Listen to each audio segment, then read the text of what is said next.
नमस्कार विद्यार्थी मित्रांनो, Indian polity by V K Shinde या यूट्यूब चॅनलमध्ये आपलं स्वागत आहे. आज आपण पुन्हा एकदा मुख्य परीक्षा संभाव्य प्रश्नविश्लेषण भाग 6ला हात घालतोय. या भाग 6च्या अंतर्गत आपण अनेक प्रकारच्या प्रश्नांवर प्रकाश टाकणार आहोत. पण जसं मी भाग 5च्या अंतर्गत पंचायत राज संस्थांच्या टॉपिकवर अधिकाधिक प्रकाश टाकण्याचा प्रयत्न केला होता, तसं या भाग 6 अंतर्गत आपण या ठिकाणी शहरी स्थानिक स्वराज्य संस्थांच्या प्रश्नातून जे काही प्रश्न आहेत ते अधिकाधिक पाहणार आहोत. किंबहुना हा जो काही संबंध व्हिडिओ नंबर 6 जो आहे किंवा भाग 6 जो आहे तो शहरी स्थानिक स्वराज्य संस्थांच्याच प्रश्नावर आधारित आहे असं म्हटलं तरी काही चुकीचं होणार नाही आहे. तर आज आपण या ठिकाणी या भाग 6च्या माध्यमातून या स्थानिक स्वराज्य संस्थांमधला जो काही दुसरा महत्त्वपूर्ण घटक आहे शहरी स्थानिक स्वराज्य संस्था किंवा नागरी स्थानिक स्वराज्य संस्था याच्यावर या ठिकाणी प्रकाश टाकणार आहोत. सो सुरू करूया आजच्या भाग 6ला या प्रश्नाच्या माध्यमातून. आता पहा, पहिला प्रश्न आहे, खालीलपैकी कोणती संस्था भारतातील नागरी स्थानिक संस्था नाही? खालीलपैकी कोणती संस्था भारतातील नागरी स्थानिक संस्था नाही? महानगरपालिका, संघ किंवा ज्याला कम्यून असंही म्हटलेलं आहे, अधिसूचित क्षेत्र समिती आणि नगर क्षेत्र समिती. तर या चारपैकी कोणती अशी नागरी स्थानिक संस्था आहे की जी भारतातील नाही आहे असं म्हटलेलं आहे? तर या ठिकाणी एक लक्षात घ्या की महानगरपालिका याचा विचार आपल्याकडे भारताच्या स्तरावर केला जातो, कारण की जी काही 74वी घटनावस्तू विचार घेतली गेलेली आहे तर त्या 74व्या घटनावस्तूच्या अंतर्गत नगरपालिका या संज्ञेमध्ये जी संज्ञा या ठिकाणी कलम 243 च्या अंतर्गत स्पष्ट, विशेषतः कलम 243 पी च्या अंतर्गत स्पष्ट केलेली आहे. तर त्या कलम 243 पी च्या अंतर्गत जी काही या ठिकाणी नगरपालिका या प्रश्नातून असणारी संज्ञा स्पष्ट केली गेलेली आहे, तर त्या नगरपालिका संज्ञेचा विचार करता आपल्याकडे 3 संस्था नगरपालिका या संज्ञेमध्ये येतात. शहरी 3 संस्था, मग त्यामध्ये महानगरपालिका याचा संदर्भ देता येतो, नगर परिषद याचाही संदर्भ देता येतो आणि नगर पंचायत याचाही संदर्भ आपल्याला सांगता येतो. तर एकंदरीत या ठिकाणी कलम 243 पी आणि कलम 243 क्यू, कारण की कलम 243 क्यू मध्ये पण जो काही संदर्भ आपल्याला पाहायला मिळतो या तिन्ही संस्थांच्या अर्थाचा, तर त्या दृष्टीने विचार जर केला तर कलम 243 पी आणि क्यूच्या दृष्टीतून 74व्या घटनावस्तूच्या द्वारा या महानगरपालिकेचा संदर्भ जो काय आहे तो घटनेमध्ये आपल्याला पाहायला मिळतो. जसं नगर परिषद आणि नगरपंचायतीचा सुद्धा याच कलमांच्या स्तरावर आपला संदर्भ पाहायला मिळतो. मग आता त्यामुळे भारतातली नागरी संस्था कोणती नाही आहे याचा संदर्भ जेव्हा आपण विचार घेतो तेव्हा महानगरपालिका तर ती भारतातली नागरी संस्था किंवा स्थानिक संस्था आहे असं म्हणायला जागा उरते. अधिसूचित क्षेत्र समिती आणि नगर क्षेत्र समिती यांचाही या ठिकाणी एक प्रकारे भारतातील नागरी स्थानिक संस्थाच्या दृष्टीतून विचार करता येऊ शकतो. का? कारण की या बाबतीत सुद्धा आपल्याकडे कायदा करून किंवा राज्यपालांच्या माध्यमातून अशा प्रकारच्या समितीची स्थापना जी काय ती होऊ शकते. आता एक लक्षात घ्या की याच्यामध्ये फक्त एकच असा घटक आहे की जो भारताच्या स्तरावर नाही आहे नागरी स्थानिक संस्था म्हणून, तर तो आहे संघ किंवा कम्यून. तर आता या ठिकाणी आपल्याला ऑब्व्हियसली याचं उत्तर काय सांगता येईल मग या प्रश्नाचं? पर्याय क्रमांक 2 की भारतामध्ये या 4 पैकी कोणती नागरी स्थानिक संस्था भारतामध्ये नाही आहे, तर ती आहे संघ किंवा कम्यून. तर ही जी संस्था आहे ती आहे चीनमध्ये.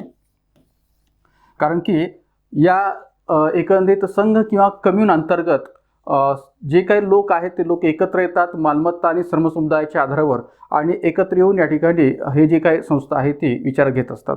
म्हणजे मालमत्ता आणि श्रमसमुदाय या आधारावर एकत्र येणे आणि त्या माध्यमातून त्या संस्थेचे जे काही संबंध कार्य आहे ते चालू ठेवणे, अशा प्रकारचं या ठिकाणी संघ आणि कम्यूनचं जे काही स्वरूप आहे ते चीनमध्ये पाहायला मिळतं आणि म्हणून चीनमध्ये अशा प्रकारची संस्था आपल्याला पाहायला मिळते. मात्र महानगरपालिका किंवा अधिसूचित क्षेत्र समिती किंवा एक प्रकारे नगर क्षेत्र समिती यांचा संदर्भ भारताच्या पातळीवर स्पष्ट करता येतो. आता महानगरपालिका असं आपण ज्यावेळेस म्हणतो तेव्हा या ठिकाणी एक प्रकारे कलम 243 क्यूचा संदर्भ जर आपण पाहिला तर कलम 243 क्यूच्या संदर्भाचा विचार करता आपल्याकडे महानगरपालिका याचा संदर्भ कसा दिलेला आहे, तर मोठ्या शहरी क्षेत्रासाठी स्थापन केलेली संस्था म्हणजे या ठिकाणी महानगरपालिका, किंवा मोठ्या नगरीय क्षेत्रासाठी स्थापन केलेली संस्था म्हणजे महानगरपालिका, छोट्या शहरी क्षेत्रासाठी स्थापन केलेली नगर परिषद आणि ज्या एक प्रकारे खेड्याची वाटचाल ही शहराकडे होत चाललेली आहे आणि तशा प्रकारची संक्रमण अवस्थेतली ती एक प्रकारे वाटचाल आहे तर तिथं नगरपंचायत असं आपण संबोधतो. म्हणजे एक प्रकारे ज्या गावची वाटचाल ही शहराकडे होत चाललेली आहे आणि त्याविषयीची संक्रमण अवस्था चालू आहे, तर अशा प्रकारच्या या ठिकाणी एक प्रकारे क्षेत्राला नगरपंचायत या दृष्टीतून विचार घेतला जाऊ शकतो किंवा तिथं नगरपंचायत जी काही स्थापन होऊ शकते. तर अशा पद्धतीची जी काही व्याख्या आहे ती आपल्याकडे कलम 243 क्यूच्या आधारावर स्पष्ट करता येते भारतीय राज्यघटनेच्या राज्यघटनेच्या 74व्या घटनेच्या दृष्टिकोनातून या महानगरपालिका, नगरपरिषद किंवा नगरपंचायती संबंधीची. पण जेव्हा आपण आता अधिसूचित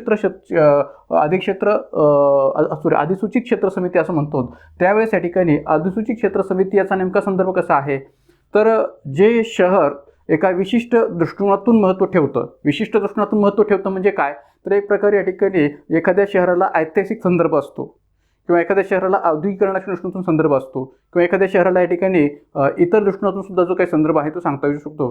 तर व्यावसायिक घडामोडीच्या दृष्टीने सुद्धा एखादं शहर असतं, ऐतिहासिक संदर्भाच्या दृष्टीने सुद्धा असतं, औद्योगिकरणाच्या दृष्टीतून सुद्धा असतं. तर असं हे जे काही शहर आहे की जे वेगवेगळ्या विशेष महत्त्व या ठिकाणी ठेवतं, ऐतिहासिक संदर्भ, औद्योगिकरण किंवा एक प्रकारे व्यावसायिक घडामोडी या दृष्टीने, पण ते नगरपालिका किंवा नगरपरिषद स्थापन करण्याच्या दृष्टीने किंवा नगरपालिका स्थापन करण्याच्या दृष्टीने या ठिकाणी जे काय आवश्यक अटी आहे ते पूर्ण करू शकत नाही. तर अशा वेळेस त्या ठिकाणी राज्यपाल जे काय आहे ते अधिसूचित क्षेत्र समितीची स्थापना करू शकतात. म्हणजे पुन्हा एकदा सांगतो मी की ज्या ठिकाणी किंवा जे शहर हे औद्योगिकरण किंवा विशेष व्यावसायिक घडामोडी किंवा एक प्रकारे ऐतिहासिक संदर्भ या अर्थाने विशेष महत्त्व ठेवतं, पण तिथं या ठिकाणी नगरपालिका स्थापन करण्याच्या दृष्टीने आवश्यक अटी पूर्ण करणारं ते शहर नसतं आणि म्हणून त्या ठिकाणी राज्यपाल अधिसूचित क्षेत्र समिती स्थापन करू शकतात. राहिला प्रश्न या ठिकाणी नगरी क्षेत्र समिती, तर या ठिकाणी जी काही नगरीय पातळीवरची सीमित कार्य करायची असतात, तर ती नगरीय पातळीवरची सीमित कार्य करण्याच्या दृष्टीने, मग ती सीमित कार्य या ठिकाणी सार्वजनिक प्रकाश व्यवस्थेशी रिलेटेड असेल, रस्त्यांशी रिलेटेड असेल, पाणी पुरवठ्याशी रिलेटेड असेल किंवा जे काही नगरीय पातळीवर यातनी असणारे आवश्यक कार्य असतात, तर त्या दृष्टीने असेल. तर असे जे काही नगरीय स्तरावर क्षेत्रीय सीमित कार्य जी करायची असतात, तर त्या सीमित कार्य करण्याच्या दृष्टिकोनातून या ठिकाणी राज्य विधिमंडळ जे काय आहे ते कायदा करून किंवा अधिनियमाद्वारे अशा प्रकारच्या नगरी क्षेत्र समितीची स्थापना करू शकते, जिथं या ठिकाणी अशा प्रकारची आवश्यकता आहे. तर त्यामुळे या ठिकाणी नगरीय क्षेत्र समिती, अधिसूचित क्षेत्र समिती किंवा एक प्रकारे महानगरपालिका यांचा संदर्भ आपण जर विचार घेतला तर तो भारताच्या पातळीवर आहे असं म्हणायला काही हरकत नाही, एक नागरी स्थानिक संस्था या अर्थाने. मात्र संघ किंवा कम्युन हा जो प्रकार आहे तो या ठिकाणी चीनच्या स्तरावर पाहायला मिळतो आणि म्हणून या ठिकाणी उत्तर आपलं सांगता येईल पर्याय क्रमांक 2. एकंदरीत आता या सर्वच घटकांविषयीची जी काही माहिती आहे ती आपण थोडक्यात पुढे पाहूया. पण त्याचबरोबर भारतामध्ये फक्त या ठिकाणी एक प्रकारे महानगरपालिका, नगरपरिषद, नगरपंचायत किंवा अधिसूचित क्षेत्र समिती किंवा एक प्रकारे या ठिकाणी नगर क्षेत्र समिती एवढ्यापुरताच या ठिकाणी स्थानिक संस्थांचा विचार नगरी पातळीवर करता येतो अशातला भाग नाही. तर इतरही काही असे प्रकार आहेत की ज्यांचा संदर्भ भारतामध्ये पाहायला मिळतो. ते कोणते, तर टाउनशिप असेल, असाही प्रकार आपल्याकडे या ठिकाणी पाहायला मिळतो. तर एक प्रकारे ही टाउनशिप काय किंवा अधिसूचित क्षेत्र समिती काय असते, नगर क्षेत्र समिती काय असते, याचाही थोडक्यात आपण संदर्भ जो काय तो पुढे घेऊया. मग आता पहा, एक प्रकारे कम्युन किंवा संघ ज्यात लोक एकत्र येतात, जे काय आहे ते एकत्र येतात, तसेच मालमत्ता व श्रम समुदाय या आधारावर एकत्र राहतात. म्हणजे संबंध जे काही जनता आहे ती एकत्र येते आणि मालमत्ता आणि श्रम समुदाय या आधारावर ते एकत्र राहतात. अशा प्रकारच्या संस्थेला ठिकाणी संघ किंवा कम्युन असं संबोधलं जातं आणि चीनमध्ये कम्युन नावाची व्यवस्था जी काही ती स्वीकारली गेलेली आहे. राहिला प्रश्न या ठिकाणी अधिसूचित क्षेत्र समितीचा, तर जसं मी आता मगाशी म्हटल्याप्रमाणे की औद्योगिकरण, ऐतिहासिक संदर्भ, विशेष व्यावसायिक घडामोडी इत्यादी कारणांच्या दृष्टीने जे शहर विशेष महत्त्व ठेवते पण ते नगरपालिका क्षेत्राच्या दृष्टीने आवश्यक अटी पूर्ण करू शकत नाही. म्हणजे जे काही नगरपालिका क्षेत्र दृष्टीने आवश्यक अटी पूर्ण करण्याची आवश्यकता असते, कारण की आपण पाहतो की एक प्रकारे महानगरपालिका स्थापन करण्यासंबंधीचे निकष, नगर परिषद स्थापन करण्यासंबंधीचे निकष, नगरपंचायत स्थापन करण्यासंबंधीचे निकष, असे निकष आपल्याकडे कायद्याद्वारे निश्चित करून दिले गेलेले आहेत. पण जर का असे निकष किंवा अटी संबंधित नगरपालिका क्षेत्र स्थापन करण्याच्या दृष्टीने ते शहर जर पूर्ण करू शकत नसेल, तर मग त्या ठिकाणी अधिसूचित क्षेत्र समितीची म्हणजेच नोटिफाईड एरिया कमिटीची स्थापना राज्यपाल करतात. का तर या शहराचं विशेष महत्त्व या संबंध कारणास्तव आहे, मात्र नगरपालिका क्षेत्राच्या दृष्टीने आवश्यक अटी संबंधित शहर पूर्ण करू शकत नाही. यामुळे त्या ठिकाणी राज्यपाल अशा प्रकारच्या नोटिफाईड एरिया कमिटीची स्थापना करत असतात. त्या अर्थाने या अधिसूचित क्षेत्र समितीचा उल्लेख करता येईल. त्यानंतर छोट्या शहरांमध्ये सीमित नगरीय कार्य करण्यासाठी, जसं मी मागाशी म्हटलं की जी काय नगरीय स्तरावर, शहरी स्तरावर कार्य करणं अपेक्षित आहे, मग पाणी पुरवठा संबंधीचा असेल, रस्त्यासंबंधीचा असेल, सार्वजनिक प्रकाश व्यवस्थेचा असेल, पर्यावरण संरक्षणासंबंधीचा असेल, तर अशी जी काही सीमित कार्य आहेत नगरीय दृष्टीकोनातून ती करण्याच्या हेतूने नगर क्षेत्र समितीचा विचार जो काय तो राज्य सरकार अधिनियमाद्वारे करते. म्हणून छोट्या शहरांमध्ये सीमित नगरीय कार्य म्हणजे रस्ते, पाणीपुरवठा, सार्वजनिक प्रकाश व्यवस्था, पर्यावरण संरक्षण अशी कार्य करण्यासाठी या नगर क्षेत्र समितीची स्थापना राज्य सरकार जे काय ते अधिनियमाद्वारे करते. मग आता पहा की ज्याला या ठिकाणी इथं नोटिफाईड एरिया कमिटी असं म्हटलेलं आहे, याला टाउन एरिया कमिटी असं म्हटलेलं आहे नगर क्षेत्र समितीला. टाउनशिप असाही एक प्रकार भारतामध्ये आढळतो. आता ही टाउनशिप म्हणजे काय, तर सार्वजनिक उद्योगातील कॉलनीजमध्ये जे ज्या ठिकाणी आपल्याकडे सार्वजनिक उद्योग किंवा सार्वजनिक उपक्रम असतात मोठमोठ्या प्रकारचे, तर अशा प्रकारच्या सार्वजनिक उद्योगांच्या अंतर्गत असणाऱ्या ज्या काही कॉलनीज असतात, तर त्या कॉलनीजमध्ये काम करणारे स्थानिक शासनाचे स्वरूप या अर्थाने टाउनशिपकडे पाहणं गरजेचं आहे की सार्वजनिक उद्योगातील कॉलनीजमध्ये काम करणारे स्थानिक शासनाचे स्वरूप याला टाउनशिप प्रशासन किंवा टाउनशिप असं म्हटलं जातं. आणि टाउनशिप प्रशासन कॉलनीजमधील नागरिकांच्या मूलभूत गरजा पूर्ण करण्यासाठी स्थापन होते.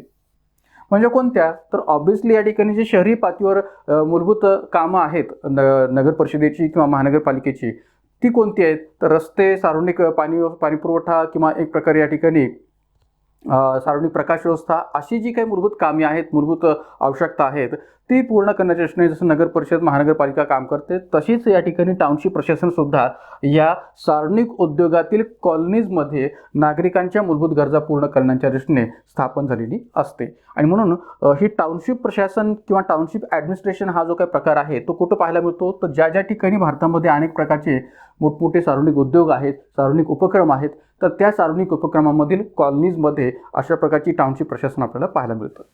त्यानंतर पोर्ट ट्रस्ट हाही प्रकार भारतामध्ये पाहायला मिळतो. पोर्ट ट्रस्ट म्हणजे काय, तर पोर्ट ट्रस्टची स्थापना आपल्याकडे संसदीय अधिनियमाद्वारा बंदरांच्या प्रशासनासाठी केली जाते. म्हणजे ज्या ठिकाणी आपल्याकडे जी काही समुद्राच्या जवळ असणारी बंदर असतात, तर अशा प्रकारच्या या ठिकाणी बंदरांच्या प्रशासनासाठी या संसदीय अधिनियमाद्वारा या पोर्ट ट्रस्टची स्थापना जी काय ती केली जाते. तोही एक स्थानिक संस्थांचा प्रकार आहे किंवा स्थानिक नागरी संस्थेचा प्रकार म्हणून सांगता येऊ शकतो.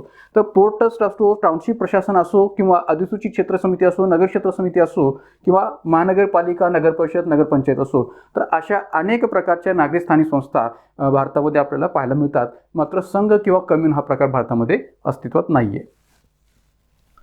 त्यानंतर 6 लाखापेक्षा जास्त व 12 लाखापर्यंत लोकसंख्या असलेल्या शहराच्या महानगरपालिकेची सदस्य संख्या किती असावी. आता पहा की इथं महानगरपालिकेच्या स्तरावर असणाऱ्या सदस्य संख्येचा विचार करून संदर्भ जो आहे तो आपल्याला विचारला गेलेला आहे प्रश्नाच्या स्वरूपात. तर इथं आपल्याला हेही माहिती असलं पाहिजे की साधारणपणे या ठिकाणी हे जे काही स्वरूप आहे या सदस्य संख्येचं ते कोणत्या महानगरपालिकेच्या दृष्टीने कोणत्या पद्धतीने विचार घेतलेला आहे. कारण की आपल्याकडे या ठिकाणी 3 ते 6 लाख, 6 लाख ते 12 लाख, 12 ते 24 लाख, 24 लाखांपेक्षा अधिक असं या ठिकाणी स्वरूप पाहायला मिळतं महानगरपालिकांच्या दृष्टीने. आणि इथं विचारले काय, ते 6 लाखापेक्षा जास्त आणि 12 लाखापर्यंत लोकसंख्या असलेल्या शहराच्या महानगरपालिकेची सदस्य संख्या किती असावी. तर साधारणपणे या ठिकाणी याचं उत्तर आपल्याला सांगता येईल किमान 85 व अधिकतम 115. पर्याय क्रमांक 2 हे उत्तर आपल्याला याचं स्पष्ट करता येऊ शकेल. कारण की 6 ते 12 लाख या दृष्टिकोनातून असणारं जे काही सदस्य संख्येचं स्वरूप आहे ते किमान 85 ते अधिकतम 115 असं या ठिकाणी आहे. 12 ते 24 लाख याचा जर विचार जर केला तर या ठिकाणी जे काही स्वरूप आहे सदस्य संख्येचं 12 ते 24 लाखच्या पातळीवर, तर तेही आपल्याला स्पष्ट करता येईल किमान 115 ते अधिकतम 145. आणि एक प्रकारे किमान 145 ते 221 याचा संदर्भ 24 लाखांपेक्षा जास्त असणाऱ्या असं लोकसंख्येच्या दृष्टीने या ठिकाणी स्पष्ट करता येऊ शकतो. आणि त्यामुळे या ठिकाणी उत्तर आपल्याला काय सांगता येईल, 6 ते 12 लाखाच्या पातळीवर तर किमान 185 किमान 85 आणि अधिकतम एक प्रकारे 115 किंवा किमान 85 कमाल 115 असा पण या ठिकाणी याचा विचार करू शकतो. आणि म्हणून उत्तर आहे पर्याय क्रमांक 2. मग पहा या ठिकाणी महानगरपालिकेमध्ये 2 प्रकारचे सभासद असतात. एक म्हणजे निर्वाचित सभासद आणि दुसरं म्हणजे नामनिर्देशित सभासद. आता जनरली आपण जर पाहिलं तर या ठिकाणी तुम्ही 74व्या घटनादुरुस्तीचा संदर्भ जर विस्ताराने जर पाहिला, विशेषतः या ठिकाणी महानगरपालिकेतल्या सदस्य संख्येचा विचार करत असताना सदस्यांच्या प्रकारांचा विचार करत असताना, नगर परिषदेतल्या सदस्यांच्या प्रकारांचा विचार करत असताना, नगरपंचायतीतल्या सदस्यांच्या प्रकारांचा विचार करत असताना, तर आपल्याला असं स्पष्टपणे सांगता येऊ शकेल की महानगरपालिकेमध्ये 2च प्रकारचे सदस्य असतात. एक म्हणजे निर्वाचित सभासद आणि दुसरे म्हणजे नामनिर्देशित सभासद. नगर परिषदेमध्ये 3 प्रकारचे सभासद असतात. नगरपंचायतीमध्ये पण 3 प्रकारचे सभासद असतात. नगर परिषदेमध्ये या ठिकाणी निर्वाचित सभासद, दुसरे नामनिर्देशित सभासद आणि तिसरे पदसिद्ध सभासद. तर त्याशिवाय या ठिकाणी नगरपंचायतीमध्ये पण तशाच प्रकारे 3 सभासद असतात, निर्वाचित, नामनिर्देशित आणि पदसिद्ध.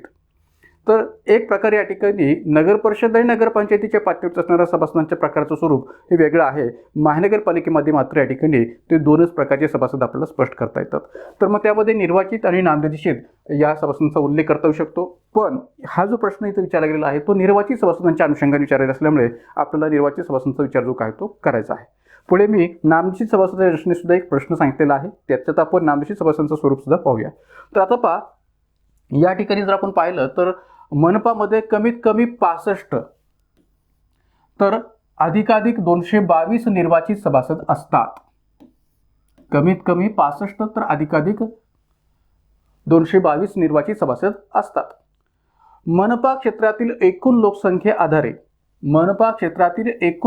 आधारे एकूण सभासद संख्या निश्चित करण्याचा अधिकार राज्य निर्वाचन आयोगाला असतो. एकूण सभासद संख्या निश्चित करण्याचा अधिकार जो काय आहे तो राज्य निर्वाचन आयोगाला असतो. निर्वाचित सभासदांचे वर्गीकरण लोकसंख्येच्या आधारे या प्रकारे आहे. लोकसंख्येच्या आधारे हे वर्गीकरण कसं आहे तर आपण खालच्या पातळीवरती पाहूया की या ठिकाणी ते कसं आहे.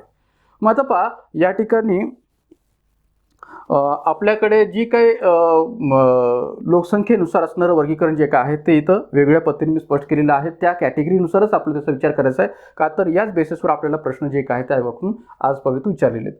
माझं पहा, 3 ते 6 लाख लोकसंख्येच्या मनपासाठी किती 3 ते 6 लाख लोकसंख्येच्या मनपासाठी किमान 65 व कमाल 84 सभासद असतात. किमान 65 व कमाल 84 सभासद असतात.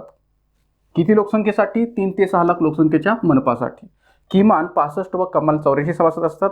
3 लाखानंतरच्या प्रत्येक 15,000 लोकसंख्येसाठी एक सभासद वाढविला जातो. 3 लाखानंतरच्या प्रत्येक 15,000 लोकसंख्येसाठी एक सभासद वाढवला जातो. याचा अर्थ काय होतो तर एक प्रकारे 3,15,000 लोकसंख्या जर झाली तर त्या अनुषंगाने एक सभासद वाढवला जातो. 3,30,000 जर लोकसंख्या झाली तर पुन्हा 15,000ची त्या लोकसंख्येमध्ये वाढ झालेली आहे याचा विचार करून या ठिकाणी पुन्हा एक सभासद या ठिकाणी वाढवला जातो. तर अशा पद्धतीने दर 15,000 लोकसंख्येच्या दृष्टीने वाढ होत गेली तर त्या ठिकाणी एक सभासद जो काय तो वाढवला जात असतो. तर त्यामुळे 3 लाखानंतरच्या प्रत्येक 15,000 लोकसंख्येसाठी, कारण की इथं म्हटलेलं काय, प्रत्येक 15,000 लोकसंख्येसाठी एक सभासद वाढवला जातो. तर जसजशी ती लोकसंख्या वाढत जाईल 15,000च्या दृष्टीने तसतसं एक सभासद जो काय तो वाढवला जात असतो. म्हणजे हाच फॉर्म्युला खाली सुद्धा आपल्याला पाहायला मिळेल, फक्त लोकसंख्येचं स्वरूप वेगवेगळं आहे. 6 ते 12 लाख लोकसंख्येच्या मनपासाठी किमान 85 व कमाल 115 सभासद असतात. जे काही आपल्याला प्रश्नामध्ये विचारलेले आहे की 6 ते 12 लाख लोकसंख्येच्या दृष्टीने शहराच्या महानगरपालिकेची सदस्यसंख्या किती असावी तर ती आहे 85 ते 115. तर एक प्रकारे किमान 85 तर कमाल 115 सभासद असतात. 6 लाखानंतरच्या प्रत्येक 20,000 लोकसंख्येसाठी 6 लाखानंतरच्या प्रत्येक 20,000 लोकसंख्येसाठी एक सभासद वाढविला जातो. जसं या ठिकाणी इथं 15,000 लोकसंख्येसाठी एक सभासद वाढवला जातो तसं या ठिकाणी 6 लाखानंतरच्या प्रत्येक 20,000 लोकसंख्येसाठी इथं एक सभासद वाढवला जातो. 12 ते 24 लाख लोकसंख्येच्या मनपासाठी किमान 115 व कमाल 145 सभासद असतात. 12 ते 24 लाख लोकसंख्येच्या मनपासाठी किमान 115 ते एक प्रकारे कमाल 145 सभासद जे काय ते असतात. आणि इथंही 12 लाखानंतरच्या प्रत्येक 40,000 लोकसंख्येसाठी, जसं इथं 15,000 आहे, जसं इथं 20,000 आहे, तसं इथं प्रत्येक 40,000 लोकसंख्येसाठी पुन्हा एक सभासद जो काय तो वाढवला जातो. आणि त्यानंतर 24 लाखांपेक्षा अधिक लोकसंख्येसाठी किमान 145 तर कमाल 221 सभासद या ठिकाणी असतात. आणि 24 लाखानंतरच्या प्रत्येक 1 लाख लोकसंख्येसाठी 24 लाखानंतरच्या प्रत्येक 1 लाख लोकसंख्येसाठी पुन्हा एक सभासद जो काय तो वाढवला जातो. म्हणजे जसजसं ही लोकसंख्या वाढत जाईल तसतसं या ठिकाणी जे काय प्रमाण आहे एक सभासद वाढवण्याच्या दृष्टीने ते प्रमाण वाढत जातं. म्हणजे इथं या ठिकाणी 15,000 आहे, इथं 20,000 आहे, इथं 40,000 आहे, इथं 1 लाख आहे, हे आपल्याला लक्षात येईलच. तर अशा पद्धतीने या ठिकाणी किमान आणि कमालचं जे काही स्वरूप आहे ते या पद्धतीने स्पष्ट करता येईल आणि त्या आधारावर आपल्याला उत्तर सांगता येईल पर्याय क्रमांक 2.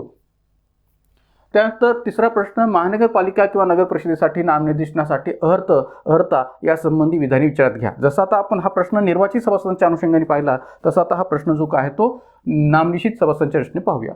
तर इथे काय म्हटलेलं आहे की महानगरपालिका किंवा नगर परिषदेसाठी नामनिर्देशनासाठी अर्हता म्हणजेच पात्रता किंवा निकष यासंबंधी विधाने विचारात घ्या. कारण की आपल्याकडे एखाद्या सदस्याला नामनिर्देशित सदस्य म्हणून विचारात घ्यायचा असेल महानगरपालिकेमध्ये अथवा नगर परिषदेमध्ये, तर त्यावेळेस त्यासाठीचे जी काही निकष आहेत किंवा पात्रता आहेत त्या संबंधित व्यक्तीने पूर्ण केलेल्या असाव्यात, असं या ठिकाणी आपल्याकडे स्वरूप मान्य केलेलं आहे, कायद्यानेच ते मान्य केलेलं आहे. तर या ठिकाणी नामनिर्देशित सभासदांच्या दृष्टीने महानगरपालिकेच्या स्तरावर आणि नगर परिषदेच्या स्तरावर असणाऱ्या पात्रता आणि निकषाचं स्वरूप हे जवळपास सारखंच आहे, त्यामध्ये अधिक फरक करण्याची काही आवश्यकता नाही आहे. तर त्या दृष्टीने जी काही विधानं दिलेली आहेत ती विधानं काय आहेत आणि त्यापैकी कोणते विधान एक प्रकारे असत्य आहे हे आपल्याला शोधायचं आहे. म्हणजे यावरील 4 पैकी कोणतं विधान असत्य आहे ते आपल्याला शोधायचं आहे. नगरपालिका रुग्णालयात वैद्यकीय व्यवसायाचा किमान 5 वर्षाचा अनुभव, वैद्यकीय व्यवसायाचा, समाज कल्याणकारी संघटनांचा सभासद म्हणून 5 वर्षाचा अनुभव, म्हणजे समाजसेवा क्षेत्रात 5 वर्षाचा अनुभव, 5 वर्षापेक्षा कमी नसलेल्या कालावधीसाठी 5 वर्षापेक्षा कमी नसलेल्या कालावधीसाठी पालिका सदस्यत्वाचा म्हणजेच नगरसेवक पदाचा अनुभव, नगर परिषदेचा मुख्याधिकारी म्हणून असणारा 5 वर्षाचा अनुभव. तर कोणतं विधान असत्य आहे म्हटलेलं आहे? फक्त ए, फक्त सी, फक्त ए, फक्त सी, फक्त डी आणि बी आणि डी फक्त, ॲक्च्युली तर बी आणि डी पाहिजे, बी आणि डी फक्त आणि वरीलपैकी एकही नाही. तर एक लक्षात घ्या की कोणतं विधान असत्य किंवा चुकीचं आहे या अर्थाने आपल्याला इथं विचार करायचा आहे या 4 पैकी.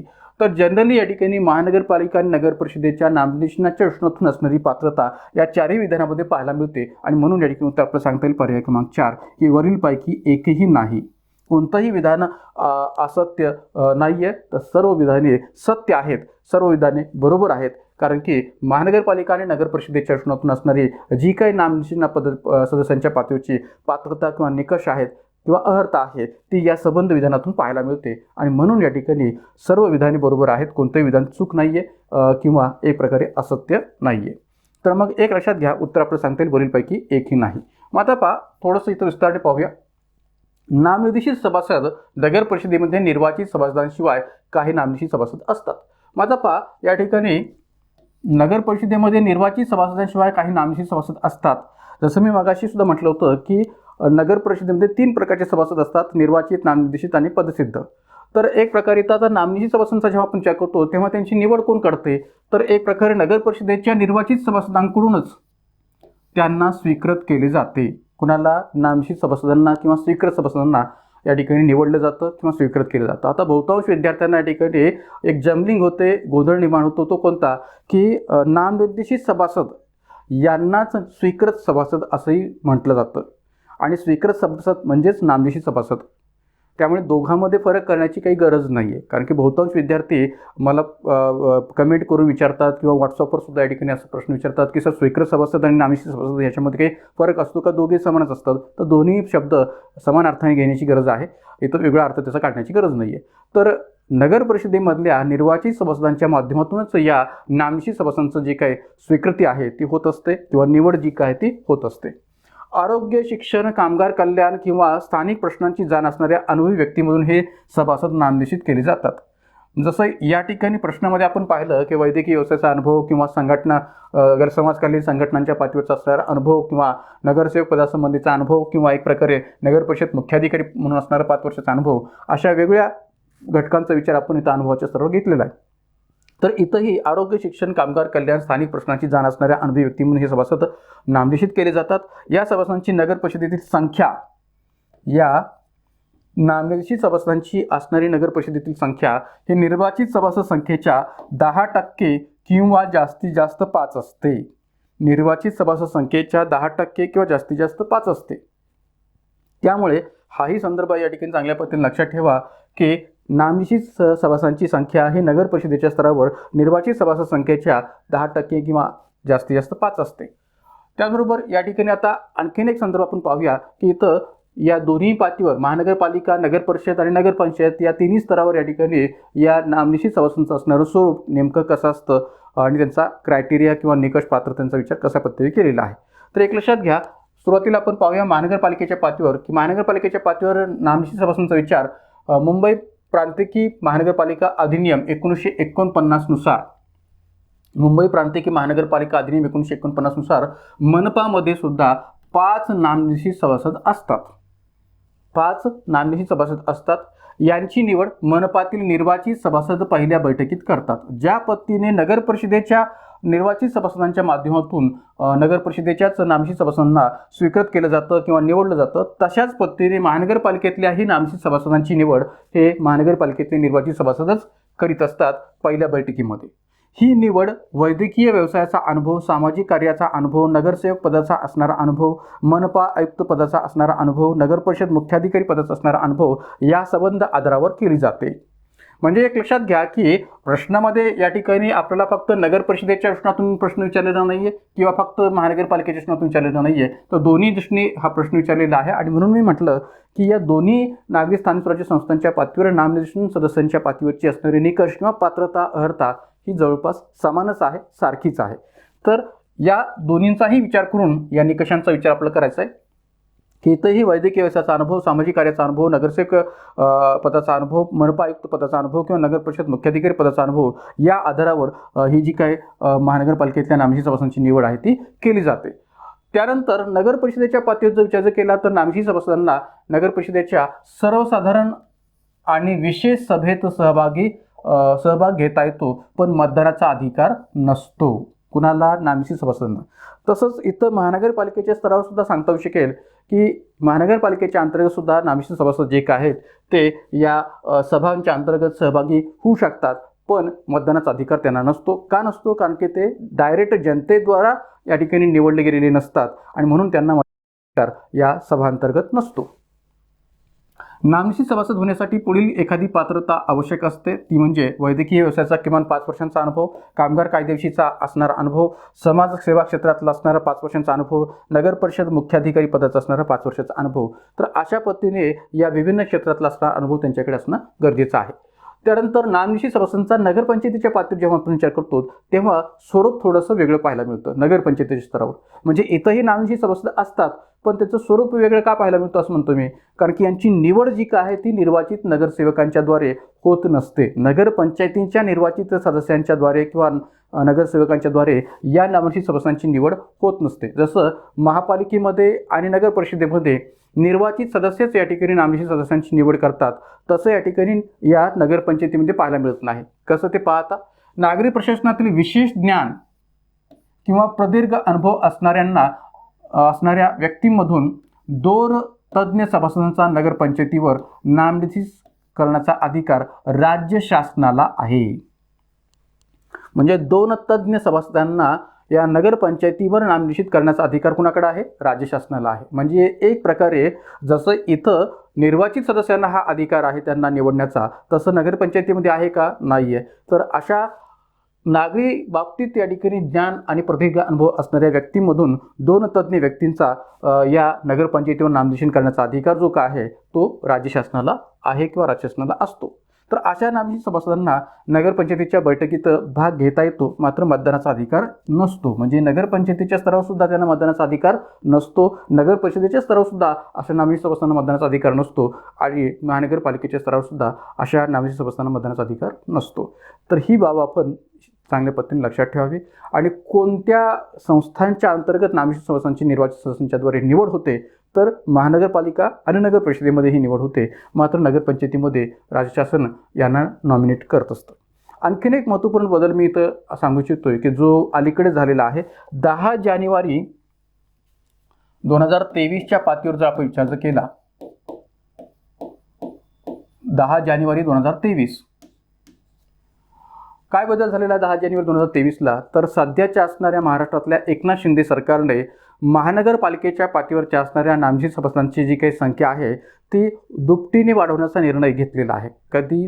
10 जानेवारी 2023ला हा निर्णय एकनाथ शिंदे सरकारने जाहीर केला होता की महानगरपालिकेच्या स्तरावर असणारी जी काही नामनिर्देशित सभासदांची संख्या आहे की जी 5 आहे, तर ती दुपटीने वाढवण्यात यावी असा निर्णय या ठिकाणी घेतलेला आहे. पण कोणत्या महानगरपालिकांसाठी? तर ज्या महानगरपालिकांच्या सभासदांची संख्या ही 100पेक्षा अधिक आहे, ज्या महानगरपालिकेच्या सभासदांची संख्या ही 100पेक्षा अधिक आहे, अशा महानगरपालिकांच्या अंतर्गत या नामनिर्देशित सभासदांची संख्या ही दुपटीने वाढवण्यात यावी असा निर्णय जो काय तो एकनाथ शिंदे सरकारने 10 जानेवारी 2023ला घेतलेला आहे. मग आता 100पेक्षा अधिक असणाऱ्या सदस्यसंख्या अधिक असणाऱ्या जे काही मनपांचा विचार आहे तो त्याच्यामध्ये होऊ शकतो. मग त्यामध्ये मुंबई महानगरपालिका आहे, पुणे महानगरपालिका आहे, ठाणे महानगरपालिका आहे, नागपूर महानगरपालिका आहे, की इथं त्या महानगरपालिकेतली सदस्यांची संख्या 100पेक्षा जास्त आहे किंवा अधिक आहे. तर त्यांच्या दृष्टिकोनातून हा जो काही विचार आहे तो केल्याला आपल्याला सांगता येऊ शकतो. म्हणजे ज्या ज्या काही महानगरपालिकांच्या अंतर्गत सदस्यसंख्या 100पेक्षा अधिक आहे तिथं अशा प्रकारची नामशी सदस्यसंख्या दुपटीने वाढू शकते. वाढवण्याचा निर्णय हा एकनाथ शिंदे सरकारने सध्या घेतलेला आहे. तर हाही अपडेट आपण चांगल्या पद्धतीने लक्षात ठेवावं. त्यानंतर पुढे जाण्याच्या आधी आपण एक छोटासा ब्रेक घेऊया आणि आपल्या ज्या काही ॲपच्या माध्यमातून चालणाऱ्या विभिन्न बॅचेस आहेत आपण त्याविषयीची माहिती घेऊया. तर सर्व विद्यार्थ्यांना मी पुन्हा एकदा आवाहन करतोय की अधिकाधिक संख्येने आपलं Indian polity bye VK. Shinde हे जे काही ॲप गुगल प्ले स्टोअरवर आहे ते डाउनलोड करून घ्यावं. कारण की ज्याच्याशिवाय या ठिकाणी आपल्या संबंध बॅचेसचा जो काही फायदा आहे तो फायदा या ठिकाणी प्राप्त करून घेता येऊ शकणार नाही. तर मित्रांनो एक लक्षात घ्या की सध्या आपल्या ॲपच्या माध्यमातून आपल्या ॲपवर ज्या काही पॉलिटी किंवा राज्यव्यवस्थेच्या विभिन्न बॅचेस चालू आहेत त्या या प्रकारच्या आहेत. तर याच्यामध्ये पहिल्यांदा मी उल्लेख करेन राज्यसेवा पूर्व परीक्षा बॅच, की जी या ठिकाणी 60% डिस्काउंटसह सध्या 1200 रुपयाच्या फीसमध्ये आपल्या ॲपवर अवेलेबल आहे. आगामी 2024ची जी काही एक प्रकारे राज्यसेवा पूर्व परीक्षा या योजनेतून ज्यांना तयारी करायची आहे त्यांच्याकरता निश्चितच या ठिकाणी ही फायदेशीर बॅच आहे. का तर या बॅचमध्ये जवळपास एकूण 50+ व्हिडिओज प्लस या ठिकाणी नोट्स पण अवेलेबल आहेत. याशिवाय वॉच टाईम 3 पट आहे, व्हॅलिडिटी आहे 6 महिने. तर फक्त 1200 रुपयाच्या फीसमध्ये संपूर्ण पॉलिटीचा जो काही राज्यसेवेचा सिलेबस आहे तो याच्यामध्ये व्हिडिओज आणि नोट्ससह कव्हर केला गेलेला आहे. तर या बॅच संबंधीचा जो काही संदर्भ आहे तो आपल्याला या ॲपवर पाहायला मिळू शकेल. त्यानंतर जी काही आपली राज्यव्यवस्था गट ब गट क मुख्य परीक्षा बॅच आहे आगामी सप्टेंबरमधल्या 2023च्या गट ब गट क मुख्य परीक्षेच्या रचने, तर या रचने ही बॅच आपल्याला निश्चितच फायदेशीर ठरू शकेल. फक्त 1200 रुपयाच्या फीसमध्ये एक प्रकारे मुख्य परीक्षेचा जो काही सुधारित अभ्यासक्रम जाहीर झालेला आहे त्यानुसार ही संबंध बॅच आपली ॲपवर अवेलेबल आहे. अभ्यासक्रमाव्यतिरिक्त इतरही घटकांची याच्यामध्ये माहिती आहे. म्हणजे इतरही घटक म्हणजे कोणते की ज्यांचा उल्लेख अभ्यासक्रमाच्या पातळीवर केलेला नाही आहे पण त्याच्याविषयी आयोगाने याच्या आधीही प्रश्न विचारले आहेत आणि पुढेही प्रश्न विचारले जाऊ शकतील असेही घटक या बॅचमध्ये कव्हर केलेले आहेत. शिवाय या ठिकाणी याही बॅचमध्ये एकूण 60+ व्हिडिओज प्लस या ठिकाणी नोट्स आहेत. वॉच टाईम 3 पट आहे आणि व्हॅलिडिटी आहे 6 महिने.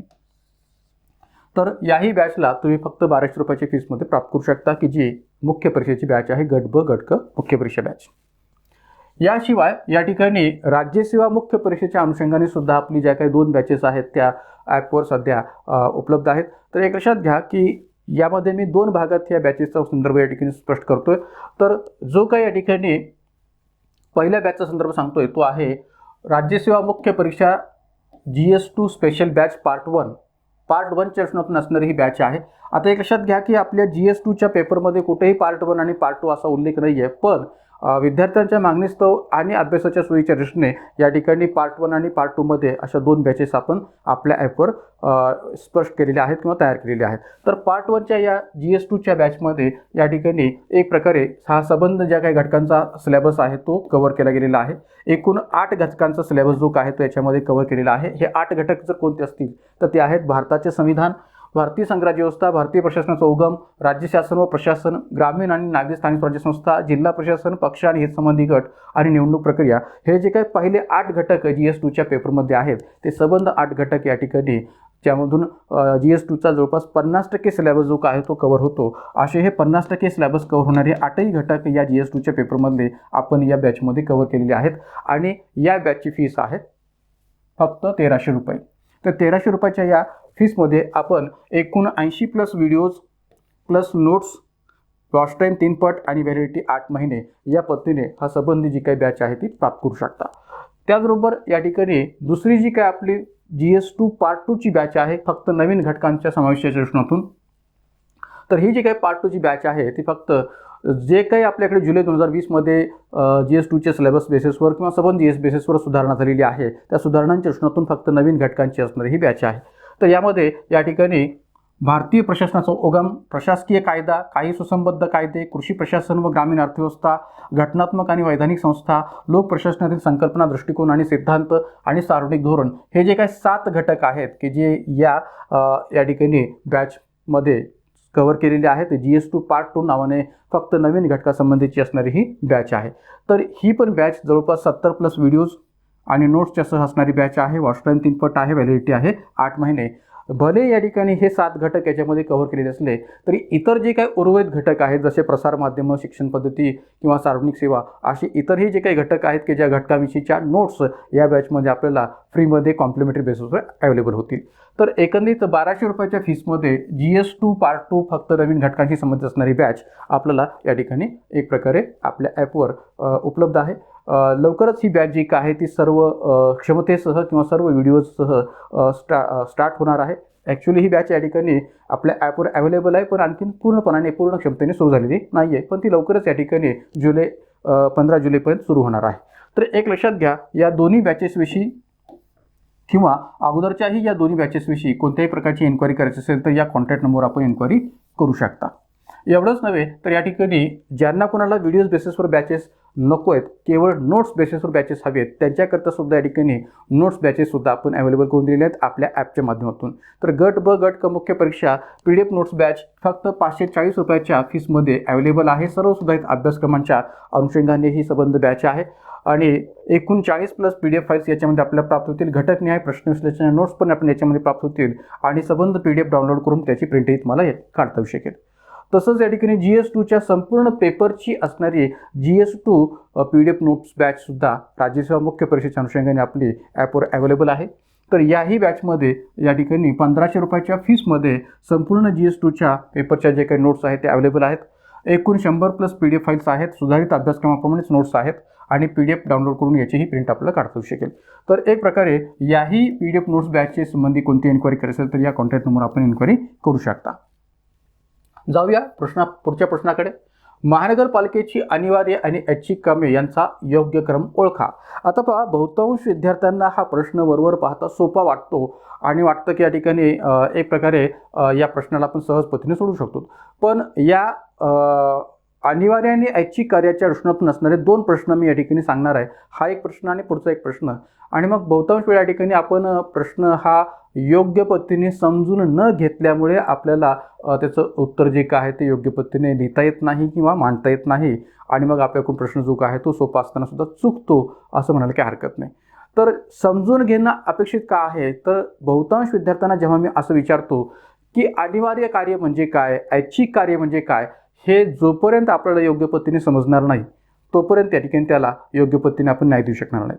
तर अनिवार्य कार्य म्हणजे कोणत्या अर्थाने, तर महानगरपालिकेची अनिवार्य कार्य याचा जो काही संदर्भ आहे तो जो काही कायद्यामध्ये दिलेला आहे, मुंबई प्रांतिक महानगरपालिका 1949 जो काही कायदा आहे आपल्याकडे, तर त्या कायद्याच्या अंतर्गत जो संदर्भ दिलेला आहे तो काय आहे की महानगरपालिकेला नागरिकांच्या मूलभूत गरजांच्या दृष्टिकोनातून जी काही कार्य पार पाडावी लागतात की जी महानगरपालिकेवर करणं बंधनकारक असतं, या अर्थाने त्याला अनिवार्य कार्य असं म्हटलेलं आहे.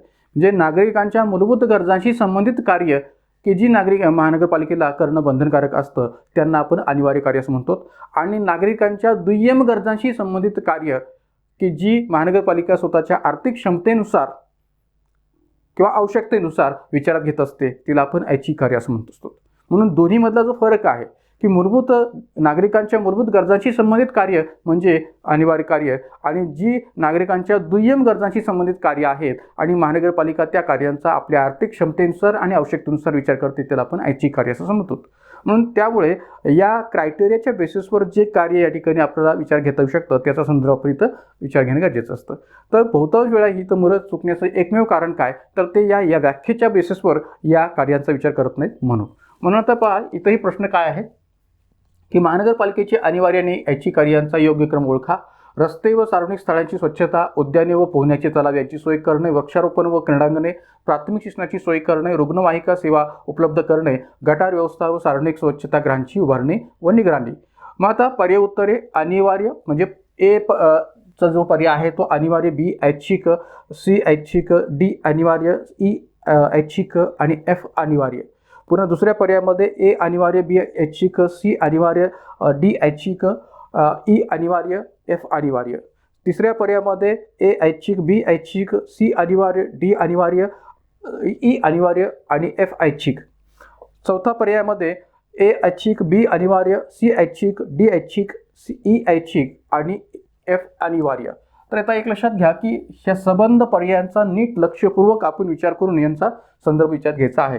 तर पहिल्यांदा आपण पाहूया रस्ते व सार्वजनिक स्थळांची स्वच्छता. तर हे जे काय कार्य आहे ते अनिवार्यमध्ये मोडणारं कार्य आहे. का तर हे नागरिकांच्या मूलभूत गरजाशी संबंधित, मूलभूत आवश्यकतेशी संबंधित असणारं कार्य असल्यामुळे रस्ते व सार्वजनिक स्थळांची स्वच्छता याचा संदर्भ आपण अनिवार्य अधिवेशनातून स्पष्ट करू शकतो. त्यानंतर उद्याने व पोहण्याचे तलाव यांची सोय करणे. तर हे काही या ठिकाणी एक प्रकारे अनिवार्यमध्ये मोडणारं किंवा बंधनकारक असं महानगरपालिकेचं कार्य आहे असं म्हणता येणार नाही आणि म्हणून या ठिकाणी ते ऐच्छिक स्वरूपात सांगता येऊ शकेल, कारण की हे दुय्यम गरजाशी संबंधित असणारं कार्य आहे. वृक्षारोपण व क्रीडांगणे हे पण या ठिकाणी दुय्यम गरजाच्या दृष्टीने असणारं कार्य आहे, म्हणून हे ऐच्छिकमध्येच मोडतं. त्यानंतर प्राथमिक शिक्षणाची सोय, ऑब्व्हियसली शिक्षण असो, आरोग्य असो, हे घटक या ठिकाणी मूलभूत गरजांशी संबंधित नागरिकांच्या आणि म्हणून या ठिकाणी हे अनिवार्यमध्ये मोडतं. त्यानंतर रुग्णवाहिका सेवा उपलब्ध करणे. आता पहा इथं शब्द काय वापरलेला आहे, रुग्णवाहिका सेवा उपलब्ध करणे. मी मगाशी काय म्हटलं की आरोग्य असो, शिक्षण असो यांचा संदर्भ अनिवार्य विषयातून विचार घेता येऊ शकतो, पण सार्वजनिक पातळीवर रुग्णसेवेची उपलब्धता करून देणे, सार्वजनिक पातळीवर लस टोचणीचा कार्यक्रम आयोजित करणे, सार्वजनिक पातळीवर साफसफाई चा कार्य करणं हे सगळे अनिवार्यमध्ये मोडतं. रुग्णसेवा ही अनिवार्यमध्ये मोडते, पण रुग्णवाहिका सेवा हे अनिवार्यमध्ये मोडत नाही, हे ऐच्छिकमध्ये मोडतं. रुग्णवाहिका सेवा असं म्हटलेलं आहे इथं, रुग्णसेवा नाहीये. सार्वजनिक रुग्णसेवा किंवा सार्वजनिक पातळीवर आरोग्य सेवा असा उल्लेख नाहीये, रुग्णवाहिका सेवा असं म्हटलेलं आहे. महानगरपालिकेच्या माध्यमातून सबंध शहराकरिता, सबंध नगराकरिता रुग्णवाहिका सेवा, ॲम्ब्युलन्स ज्या आहेत त्या ठिकाणी पुरवठा केला जाऊ शकतो का? नाहीये. तेवढी क्षमता महानगरपालिकेची नसतेच, कारण की तेवढी आर्थिक क्षमता महानगरपालिकेची असते असं म्हणता येऊ शकणार नाही. आणि म्हणून आपल्याला मोठ्या शहरामध्ये किंवा अनेक प्रकारच्या मोठ्या नगरांमध्ये आपल्याला या जे काही ॲम्ब्युलन्स आहेत त्या प्रायव्हेट बेसिसवर जास्तीत जास्त पाहायला मिळतील, किंवा समाजसेवी संस्थांकडून सुद्धा अशा प्रकारच्या ॲम्ब्युलन्स आपल्याला पाहायला मिळतील, किंवा अनेक राजकीय पक्षांच्या स्तरावर सुद्धा अशा ॲम्ब्युलन्स आपल्याला पुरवलेल्या पाहायला मिळू शकतील. का तर महानगरपालिका या सर्व क्षमतेने या रुग्णवाहिकांची जबाबदारी पेलू शकत नाही, किंवा एक प्रकारे आर्थिक पातळीवर या ठिकाणी विचारात घेऊ शकत नाही. आणि म्हणून ते कसं आहे, ऐच्छिक कार्य आहे. गटार व्यवस्था व सार्वजनिक स्वच्छतागृहांची उभारणी व निगराणी. तर ऑब्व्हियसली हे सार्वजनिक साफसफाईशी किंवा नाली सफाईशी रिलेटेड असणारं कार्य असल्यामुळे एक प्रकारे याचा विचार जो काय तो अनिवार्यमध्ये करता येऊ शकतो. मग आता पहा क्रम कसा आहे. पहा हा क्रम ज्या ठिकाणी आपल्याला ज्या पर्यायामध्ये पाहायला मिळतो ते त्याचं उत्तर आपल्याला सांगता येऊ शकेल. तर पहिला जो आहे तो अनिवार्य, इथं आपल्याला अनिवार्य पाहायला मिळतो. दुसरा जे आहे तो ऐच्छिक. सी पर्याय जो काय आहे तो पुन्हा ऐच्छिक. डी जो आहे तो अनिवार्य. ई जो आहे तो या ठिकाणी पुन्हा ऐच्छिक आणि एफ जो आहे तो शेवटी अनिवार्य. तर त्यामुळे या ठिकाणी पर्याय क्रमांक 1 हे उत्तर आपल्याला स्पष्ट करता येईल या प्रश्नाचं. आता मित्रांनो एक लक्षात घ्या की बहुतांश विद्यार्थ्यांना मी जेव्हा याबाबतचा प्रश्न विचारतो तेव्हा कधी कधी असाही विचारतो किंवा मोकाट कुत्र्यांचा बंदोबस्त करणे. महानगरपालिका क्षेत्रामध्ये किंवा नगरपरिषद क्षेत्रामध्ये या ठिकाणी अनेक प्रकारचे मोकाट कुत्रे असतात, कारण की शेवटी कुत्रे हे या समाजव्यवस्थेचा एक भाग असल्यामुळे ते मोकाट फिरतात. मग अशा प्रकारच्या मोकाट कुत्र्यांचा बंदोबस्त करणे हे सुद्धा महानगरपालिका किंवा नगरपरिषद क्षेत्राचं असणारं कार्य असतं. तर महानगरपालिकेच्या स्तरावर विचार केला तर मोकाट कुत्र्यांचा बंदोबस्त करणे याचा संबंध तुम्ही कोणत्या कार्यामध्ये जोडणार, अनिवार्यमध्ये का ऐच्छिकमध्ये? तर एक लक्षात घ्या, हाही संबंध आपल्याला अनिवार्यमध्ये स्पष्ट करावा लागेल. का? कारण की इथं सार्वजनिक पातळीवर आरोग्याच्या दृष्टीतून असणारा प्रश्न आहे की एखाद्याला अशा प्रकारच्या मोकाट कुत्र्यांच्या पातळीवरचा चावा एखाद्या नागरिकाला किंवा अनेक नागरिकांना जर या ठिकाणी त्याचा चाव्याचा त्रास होत असेल तर ऑब्व्हियसली त्याचा संदर्भ जो काय तो सार्वजनिक आरोग्याच्या दृष्टीने विचार घेणं गरजेचं आहे. आणि म्हणून तो भाग जो काय तो अनिवार्य कार्यामध्ये मोडतो. हे पिंपरी चिंचवड महानगरपालिकेमध्ये जवळपास या ठिकाणी वर्षाकाठी मागे अशी आकडेवारी पेपरमध्ये आली तर सकाळमध्ये की जवळपास पिंपरी चिंचवड महानगरपालिकेमध्ये वर्षाकाठी मोकाट कुत्र्यांचा जो काही चावा आहे तो 12,000 लोकांना या ठिकाणी विचार घेतला होता किंवा 12,000 लोकांना ती चावली जातात असा एक आकडेवारीचा भाग जो काय तो आलेला होता. तर सांगायचं हेतू काय की अशा प्रकारच्या मोकाट कुत्र्यांचा बंदोबस्त करणं हे जे काही कार्य आहे ते अनिवार्य कार्यामध्ये मोडतं. किंवा बहुतांश विद्यार्थ्यांना दोन ऐच्छिक आणि अनिवार्यमधला फरक का कळत नाही हे तुम्ही सांगतोय आणखीन एका उदाहरणाच्या द्वारे आणि आणखीन एका कार्याच्या द्वारे, की आपल्याकडे शुद्ध पिण्याच्या पाण्याचा पुरवठा करणे हे अनिवार्य कार्यामध्ये मोडणारा भाग आहे. मग ते नगर परिषदचा असो किंवा महानगरपालिकेचा असो, शुद्ध पिण्याच्या पाण्याचा पुरवठा करणे हा अनिवार्य कार्याचा भाग आहे. पण सार्वजनिक ठिकाणी पाण्याची व्यवस्था करणे हा ऐच्छिक कार्याचा भाग आहे. म्हणजे सार्वजनिक ठिकाणी पाण्याची व्यवस्था करणे हा भाग जो काय आहे तो वेगळा आहे आणि शुद्ध पिण्याच्या पाण्याचा पुरवठा करणं हा भाग वेगळा आहे. म्हणजे सार्वजनिक ठिकाणी पाण्याची व्यवस्था करणं म्हणजे ऐच्छिक कार्यामध्ये का मोडतं ते? का तर आपल्याकडे चौकामध्ये काही छोट्या टाक्या आहेत का? नाही आहेत. जिथं अशा प्रकारच्या टाक्यांची गरज आहे किंवा आवश्यकता आहे तिथंच अशा प्रकारच्या टाक्या महानगरपालिकेकडून विचार घेतल्या जातात किंवा बांधल्या जातात. विशेषतः झोपडपट्टीमध्ये या ठिकाणी अशा टाक्यांचं स्वरूप आपल्याला पाहायला मिळतं. का तर तिथं व्यक्तिगत पातळीवर नळ जोडणी घेऊन नळपट्टी भरणं हे सगळ्या गोष्टी शक्य नसतात. म्हणून झोपडपट्टी एरियामध्ये अशा प्रकारच्या सार्वजनिक टाक्या महानगरपालिकेच्या स्तरावर बांधल्या जातात. तर सांगायचं तो काय की सार्वजनिक ठिकाणी पाणी पुरवठ्याची व्यवस्था करणे हे जे काही आहे ते ऐच्छिक कार्यामध्ये मोडतं आणि एक प्रकारे शुद्ध पिण्याच्या पाण्याचा पुरवठा करणं हे या ठिकाणी अनिवार्यमध्ये मोडतं. दोन्हीमध्ये फरक आहे. किंवा आपल्याकडे जनावरांसाठी सुद्धा पाण्याची व्यवस्था जी काय महानगरपालिका करत असते पिण्याच्या पाण्याची ते पण ऐच्छिकमध्ये मोडणारा भाग आहे. तर असे जे काही या ठिकाणी फरक आहेत अनिवार्य आणि ऐच्छिकमधले ते आपल्याला लक्षात आले पाहिजेत. जोपर्यंत तुम्ही त्याच्या अर्थाला व्यवस्थितपणे विचार घेणार नाही तोपर्यंत ते लक्षात येणार नाही. तसंच आणखी एक प्रश्न पुढे पाहूया. आता पहा, पुढील दोन विधानांपैकी कोणते योग्य आहे? पुढील दोन विधानांपैकी कोणते विधान योग्य आहे? रस्त्यांना नावे देणे हे महानगरपालिकेचे ऐच्छिक कार्य आहे. रस्त्यांना नाव देणे हे महानगरपालिकेचे ऐच्छिक कार्य आहे आणि आखाडा स्थापन करणे हे महानगरपालिकेचे अनिवार्य कार्य आहे. आखाडा स्थापन करणं हे महानगरपालिकेचे अनिवार्य कार्य आहे. पर्याय उत्तरे केवळ ए, केवळ बी, दोन्हीही, एकही नाही. म्हणजे आता पहा की वरचं ऐच्छिक आहे का हे शोधायचं आहे आणि आखाडा स्थापन करणं हे महानगरपालिकेचे अनिवार्य कार्य आहे का हेही शोधायचं आहे. तर मित्रांनो ते एक लक्षात घ्या की जी काय पुढे मी या ठिकाणी संबंध कार्यांची यादी देणार आहे महानगरपालिकेच्या अनिवार्य आणि ऐच्छिक, त्या दृष्टीने जर विचार केला तर मी असं म्हणेन की या ठिकाणी यामध्ये कोणतंही कार्य इथं असं सांगता येणार नाही की जे ऐच्छिक आणि अनिवार्यमध्ये मोडतं. ही दोन्ही कार्य या ठिकाणी ना ऐच्छिक आहेत ना अनिवार्य आहेत आणि म्हणून उत्तर आपलं सांगता येईल एकही नाही. का तर महानगरपालिकेच्या कायद्याच्या स्तरावर जर विचार केला तर रस्त्यांना नाव देणे हे महानगरपालिकेचे ऐच्छिक कार्य आहे याचाही संदर्भ या ठिकाणी विचार घेण्याची गरज नाही आहे आणि आखाडा स्थापन करणं हे महानगरपालिकेचे अनिवार्य कार्य आहे याचाही संदर्भ विचार घेण्याची गरज नाही आणि म्हणून कोणते योग्य आहे तर एकही योग्य नाही आहे. दोन्ही या ठिकाणी चुकीचे आहेत, दोन्ही अयोग्य आहेत. म्हणून उत्तर आपलं सांगता येईल एकही नाही. का? कारण की एकंदरीत अनिवार्य कार्यामध्ये आणि ऐच्छिक कार्यामध्ये जो काही संदर्भ आपण पाहिलेला आहे की अनिवार्य कार्य म्हणजे लोकांच्या मूलभूत गरजाशी संबंधित असणारे कार्य म्हणजे अनिवार्य कार्य. आता आखाडा स्थापन करणं हे काय एक प्रकारे लोकांच्या मूलभूत गरजांशी संबंधित असणारा भाग आहे का? नाही आहे. किंवा रस्त्यांना नाव देणं हे काही या ठिकाणी नागरिकांच्या मूलभूत गरजाशी संबंधित असणारं कार्य आहे का? नाही आहे. आणि म्हणून या ठिकाणी अनिवार्य आणि ऐच्छिकच्या पातळीवरचे जे काही क्रायटेरिया आहे त्या क्रायटेरियाचा विचार करता या ठिकाणी हे कोणत्याही स्तरावर या ठिकाणी याचा विचार जो काय तो करता येऊ शकत नाही आणि म्हणून हे दोन्ही विधाने चूक आहेत, दोन्ही अयोग्य आहेत. म्हणून उत्तर आपल्याला सांगता येईल एकही नाही. मग आता पहा पुढे आपण यादी पाहूया. मनपाची कार्य. तर एक लक्षात घ्या या ठिकाणी मनपाच्या कार्याचे वर्गीकरण अनिवार्य व ऐच्छिक अशा दोन प्रकारात केले जाते. मुंबई प्रांतिकी महानगरपालिका अधिनियम 1949 मधील कलम 63 मध्ये या कार्याचा उल्लेख आढळतो. कोणत्या? या संबंध अनिवार्य आणि ऐच्छिक कार्यांचा उल्लेख आढळतो. मग आता अनिवार्य कार्याचा उल्लेख जो काय तो आढळतो. तर अनिवार्य कार्याचा जो काही कलम 63 अधिनियमातून असणारा उल्लेख आहे तो कसा आहे तो आपण या ठिकाणी पाहूया. तर मग आता पहा अनिवार्य कार्याच्या पातळीवरचा संबंध जो काय तो मागाशी मी सांगितल्याप्रमाणे की अनिवार्य कार्याचा संबंध शहरातील नागरिकांच्या मूलभूत गरजांशी, दैनंदिन मूलभूत गरजांशी येतो. नागरिकांच्या दैनंदिन मूलभूत गरजांशी या अनिवार्य कार्याचा संबंध येतो. यामुळे ही कार्य कायद्यानुसार मनपावर बंधनकारक असतात. म्हणूनच त्यांना अनिवार्य कार्य असं म्हटलं गेलेलं आहे. राज्य शासनाने राजपत्रात सूचित केल्याप्रमाणे शहराच्या सीमा निश्चित करणे हे अनिवार्य कार्यामध्ये मोडणारा भाग आहे. शहराच्या विकास आराखड्याची नियोजन करणे हाही अनिवार्य कार्याचा भाग आहे. शहरात रस्ते व सार्वजनिक प्रकाश व्यवस्थेची सोय करणे हे अनिवार्य कार्याचा भाग आहे. शहरातील नागरिकांकरिता शुद्ध पिण्याच्या पाण्याचा पुरवठा करणे हेही अनिवार्य कार्याचा भाग आहे. शहरात प्राथमिक शिक्षणाची व्यवस्था करणे हाही या ठिकाणी अनिवार्य कार्याचा भाग आहे.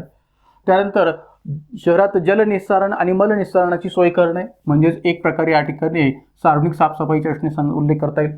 सार्वजनिक शौचालय व स्वच्छतागृहांची उभारणी करणे, हे पण अनिवार्य कार्यामध्ये होणार भाग आहे. नागरिकांच्या अंत्यसंस्कारासाठी जागोजागी स्मशानभूमीची व्यवस्था करणे, हाही अनिवार्य कार्याचा भाग आहे, कारण की दैनंदिन मूलभूत गरजांशी संबंधित भाग आहे. गटारे व नाल्यांची साफसफाई करणे, हाही या ठिकाणी एक प्रकारे अनिवार्य कार्याचा भाग आहे. शहरातील नागरिकांच्या जन्म मृत्यूची नोंद ठेवणे, हे पण अनिवार्य कार्याचा भाग आहे. मोकाट कुत्र्यांचा बंदोबस्त करणे, जसं मागाशी मी उल्लेख केला तोही अनिवार्य कार्याचा भाग आहे, कारण की सार्वजनिक आरोग्याशी संबंधित भाग आहे. जुनाट मोडकळीस आलेल्या इमारती व गलिच्छ वस्त्यांचे निर्मूलन करणे, हाही अनिवार्य कार्याचा भाग आहे. आता पहा की तुम्ही जर पाहिलं तर जलनिस्सारण, मलनिस्सारण सार्वजनिक आरोग्याच्या रचनेतून महत्त्वाचा विषय आहे. शौचालय व स्वच्छतागृहांची उभारणी सार्वजनिक आरोग्याच्या रचनेत महत्त्वाचा विषय आहे. अंत्यसंस्कारासाठी जागोजागी स्मशानभूमीची व्यवस्था, हाही सार्वजनिक आरोग्याशी रिलेटेड असणारा विषय आहे, कारण की जर स्मशानभूमीची व्यवस्था नसेल तर या ठिकाणी मृत्यू पावलेल्या लोकांच्या एक प्रकारे प्रेतांचा संदर्भ सार्वजनिक आरोग्याच्या रचनेत धोकादायक ठरू शकतो. किंवा गटारे व नाल्यांची साफसफाई सार्वजनिक आरोग्याचा रचनेत महत्त्वाचा भाग आहे. तसंच या ठिकाणी मोकाट कुत्र्यांचा बंदोबस्त करणे, हाही सार्वजनिक आरोग्याच्या रचनेत महत्त्वपूर्ण असणारा भाग आहे. इमारती, गलिच्छ वस्त्या, जुनाट मोडकळीस आलेल्या वस्त्यांचं निर्मूलन करणं, याचाही संदर्भ प्रत्यक्ष त्या सार्वजनिक आरोग्याशी जोडता येऊ शकतो. नैसर्गिक आपत्तीला तोंड देण्यासाठी आर्थिक तरतूद करणे, कारण की नैसर्गिक आपत्तीच्या रचनेतून आर्थिक तरतूद असणं अपेक्षित आहे, मग ते कोरोनासारखी नैसर्गिक आपत्ती असो किंवा इतर कोणत्याही प्रकारची नैसर्गिक आपत्ती असो. रोग प्रतिबंधात्मक सार्वजनिक लस टोचणी कार्यक्रम राबविणे, याचाही संदर्भ सार्वजनिक आरोग्याशी स्पष्ट करता येईल. शहरात संसर्गजन्य व साथीचे रोग पसरणार नाहीत याची काळजी घेणे, याचाही संबंध सार्वजनिक आरोग्याच्या पातळीवर सांगता येऊ शकेल. तर अधिकाधिक जी काही कार्य आहेत महानगरपालिकेच्या अनिवार्य कार्यामध्ये मोडणारी, त्याचा बहुतांश पातळीवर संबंध सार्वजनिक आरोग्याच्या रचनेतून सांगता येऊ शकतो, असं म्हटलं तरी चालेल. त्यानंतर जेव्हा आपण ऐच्छिक कार्याचा संदर्भ विचार घेतो तर ऐच्छिक कार्याचा संदर्भ व्यक्तीच्या दुय्यम गरजांशी येतो.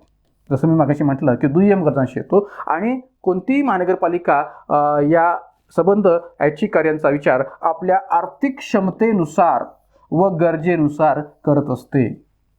या संबंध ऐच्छिक कार्याचा विचार ही महानगरपालिका आपल्या आर्थिक क्षमतेनुसार आणि गरजेनुसार करत असते, आणि म्हणून ती कार्य महानगरपालिकेवर बंधनकारक नसतात किंवा ही कार्य करण्याचं बंधन महानगरपालिकेवर नसतं.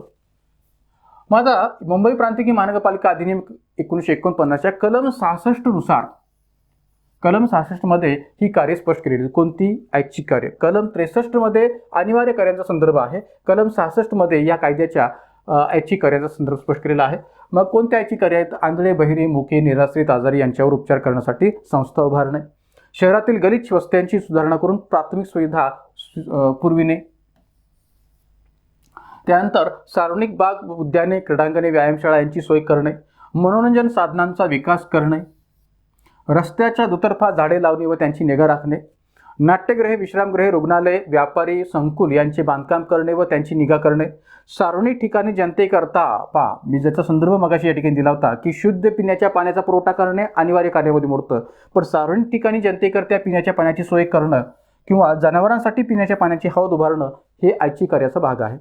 शहरातील नागरिकांसाठी वाहतूक व्यवस्थेचा विकास करणे, मनपा कर्मचाऱ्यांसाठी निवासस्थानाची सोय करणे. तर ही जी काही संबंध कार्य आहेत की ज्यांचा संदर्भ आपण या ठिकाणी एक प्रकारे ऐच्छिक या रचनातून विचार घेऊ शकतो. तर अनिवार्य आणि ऐच्छिक कार्याचा असणारा हा जो काही संबंध विभागणी आहे किंवा जो काही फरक आहे तो आपण या व्याख्यांच्या आधारावर विचारात घ्यावा की जी व्याख्या आपल्याकडे या कायद्याच्या पातळीवर स्पष्ट केलेली आहे. पुढचा प्रश्न, खालीलपैकी कोणती एक महानगरपालिका विशेष अधिनियमाद्वारे संचलित होते? खालीलपैकी कोणती एक महानगरपालिका विशेष अधिनियमाद्वारे संचलित होते? नागपूर, पुणे, औरंगाबाद, अमरावती. तर या ठिकाणी उत्तर आहे नागपूर. का तर महाराष्ट्रामध्ये महानगरपालिकांशी संबंधित एकूण 3 कायदे आहेत. त्यामध्ये पहिला कायदा जो आपल्याला सांगता येईल तो म्हणजे मुंबई प्रांतिक महानगरपालिका कायदा 1949 की जो मुंबई आणि नागपूर महानगरपालिका सोडून असणाऱ्या इतर संबंध ज्या काही महानगरपालिका आहेत त्यांच्याकरता असणारा हा कायदा आहे.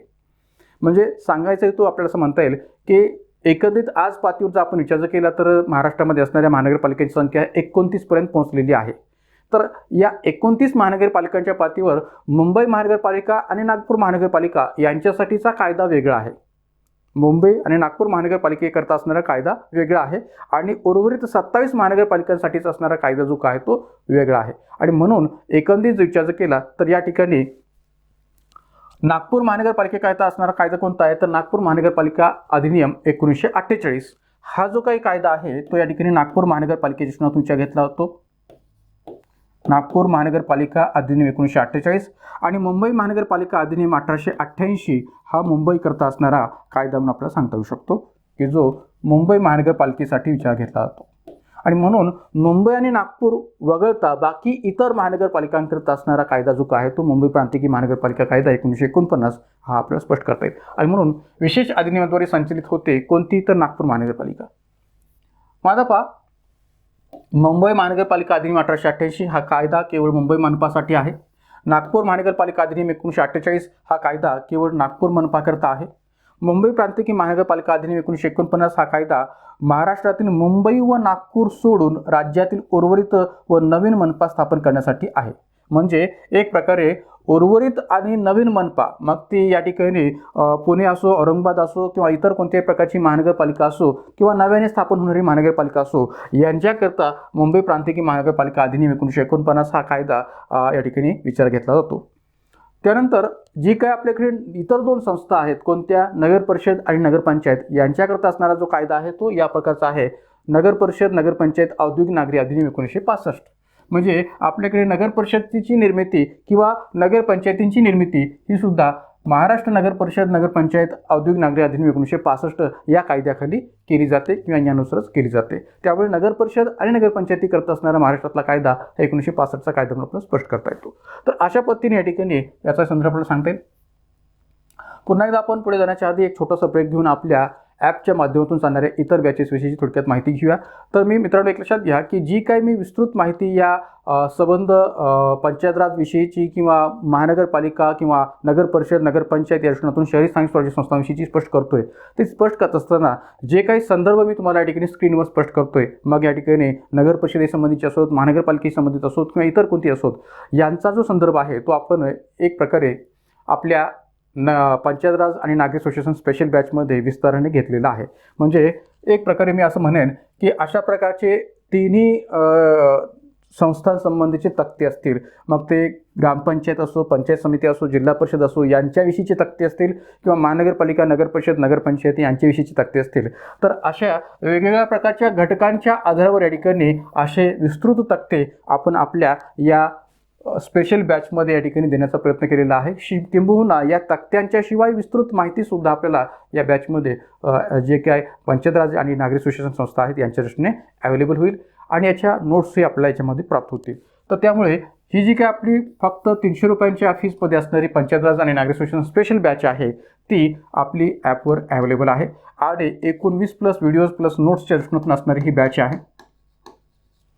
वॉच टाईम 3 पट आहे, व्हॅलिडिटी आहे 6 महिने. ही बॅच आपल्याला सर्वच परीक्षांसाठी उपयोगाची आहे. मग ती पूर्व परीक्षा असो किंवा मुख्य परीक्षा असो, राज्यसेवा असो किंवा गट ब गट क मुख्य परीक्षा असो किंवा पूर्व परीक्षा असो, सर्वच प्रकारच्या सरळ सेवा असो इतर कोणत्याही प्रकारच्या परीक्षा असो या संबंध परीक्षांसाठी पंचायत राज आणि नागरी असोसिएशन स्पेशल बॅच केवळ 300 रुपयामध्ये आपल्याला सर्व व्हिडिओज आणि नोट्स सगळं पाहायला मिळू शकेल.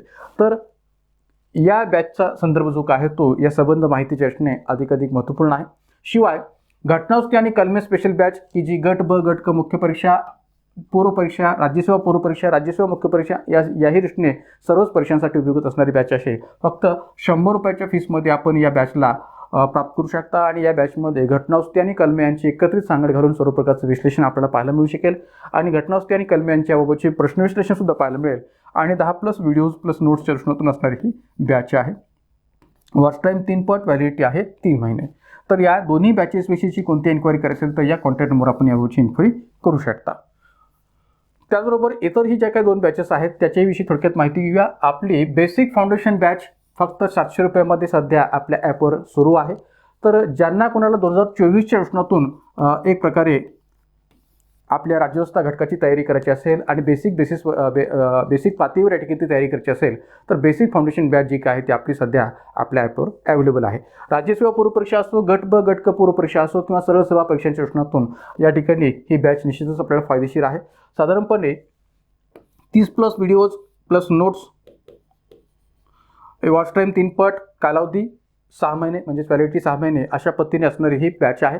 आणि ज्यांना कोणाला डिपार्टमेंटल PSI पूर्वपरीक्षा योजनेतून या ठिकाणी तयारी करायची आहे त्यांच्याकरता 700 रुपयाच्या फीसमध्ये असणारी आपली राज्यव्यवस्थेची पूर्वपरीक्षा बॅच सध्या सुरू आहे. आयोगाच्या अभ्यासक्रमानुसार संबंध घटकांची मांडणी याच्यामध्ये केलेली आहे. सर्व अभ्यासक्रम कव्हर केलेला आहे. शिवाय 25+ व्हिडिओज आणि नोट्सच्या सह असणारी ही बॅच आहे. त्याचबरोबर वॉच टाईम 3 पट आहे, व्हॅलिडिटी आहे 6 महिने. तर याही बॅचेस संबंधीची कोणती एन्क्वायरी करायची असेल तर या कॉन्टॅक्ट नंबरवर आपण याची एन्क्वायरी करू शकता. त्यानंतर पाहूया पुढचा प्रश्न. खालील कोणते विधान बरोबर नाही? खालील कोणते विधान बरोबर नाही? बरोबर नाही म्हणजेच काय तर चूक आहे. खालीलपैकी कोणते विधान चूक आहे? मग आता पहा, महानगरपालिकेचा कालावधी 5 वर्ष निश्चित करण्यात आला आहे. महानगरपालिकेचा कालावधी 5 वर्ष निश्चित करण्यात आलेला आहे. महानगरपालिकेचा कालावधी 5 वर्षापेक्षा जास्त कोणत्याही परिस्थितीत किंवा कोणत्याही स्थितीत वाढवता येत नाही. महानगरपालिकेचा हा जो काही 5 वर्षाचा कालावधी आहे तो कोणत्याही स्थितीत वाढवता येत नाही. संकटकालीन परिस्थितीत महानगरपालिकेचा कालावधी 5 वर्षापेक्षा अधिक काळ वाढवता येऊ शकतो. 5 वर्षापेक्षा अधिक काळ संकटकालीन परिस्थितीमध्ये हा कार्यकाल वाढवता येऊ शकतो. वरीलपैकी एकही नाही.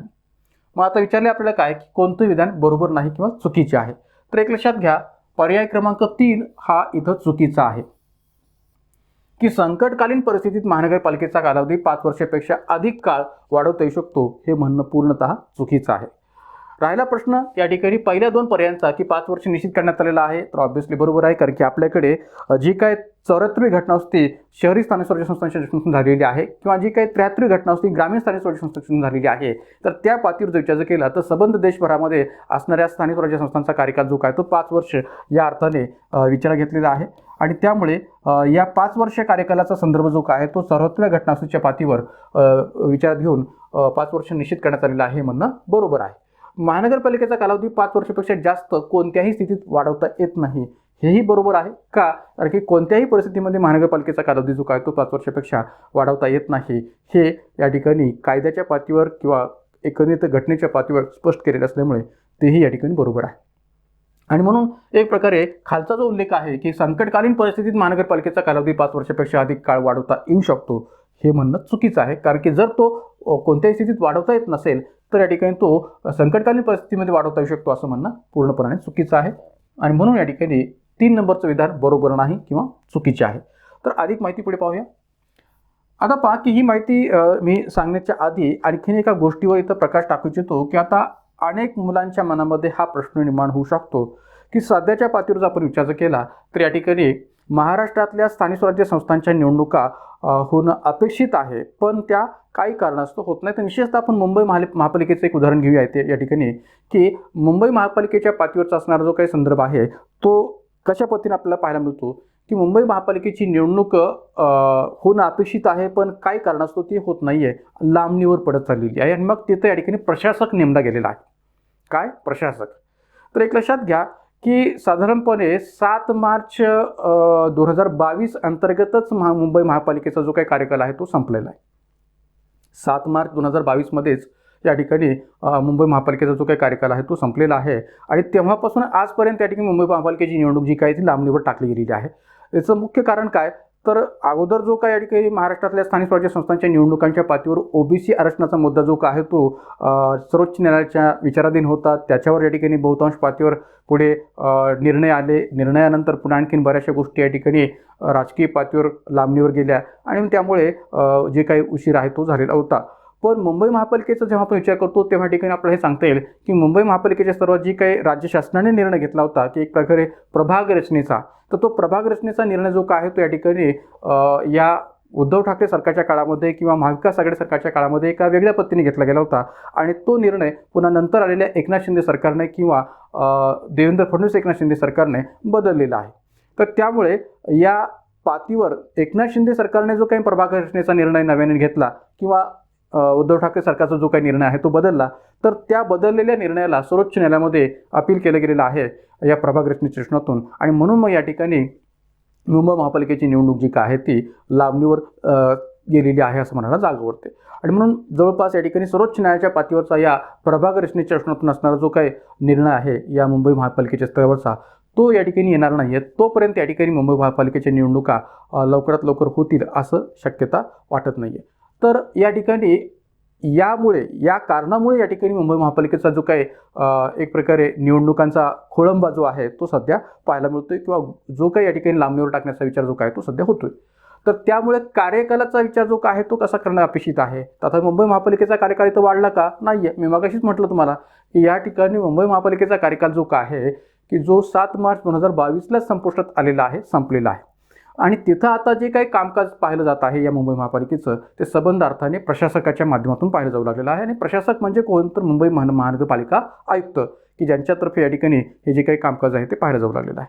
मग आता पहा की या ठिकाणी जेव्हा आपण या महापालिकेच्या कार्यकालाचा विचार करतो तेव्हा या ठिकाणी आपण या पद्धतीने विचार करू शकतो की मनपा आणि तिच्या निर्वाचित सभासदांचा कार्यकाल हा 5 वर्ष आहे. मनपा आणि तिच्या निर्वाचित सभासदांचा कार्यकाल. मनपाच्या सार्वत्रिक निवडणुकीनंतर बोलवलेल्या पहिल्या बैठकीपासून हा कार्यकाल जो काय तो गणला जातो. निर्वाचित सभासदांच्या पहिल्या सभेपासून म्हणा किंवा पहिल्या बैठकीपासून हा कार्यकाल जो काय आहे तो गणला जातो, पहिल्या सभेच्या तारखेपासून.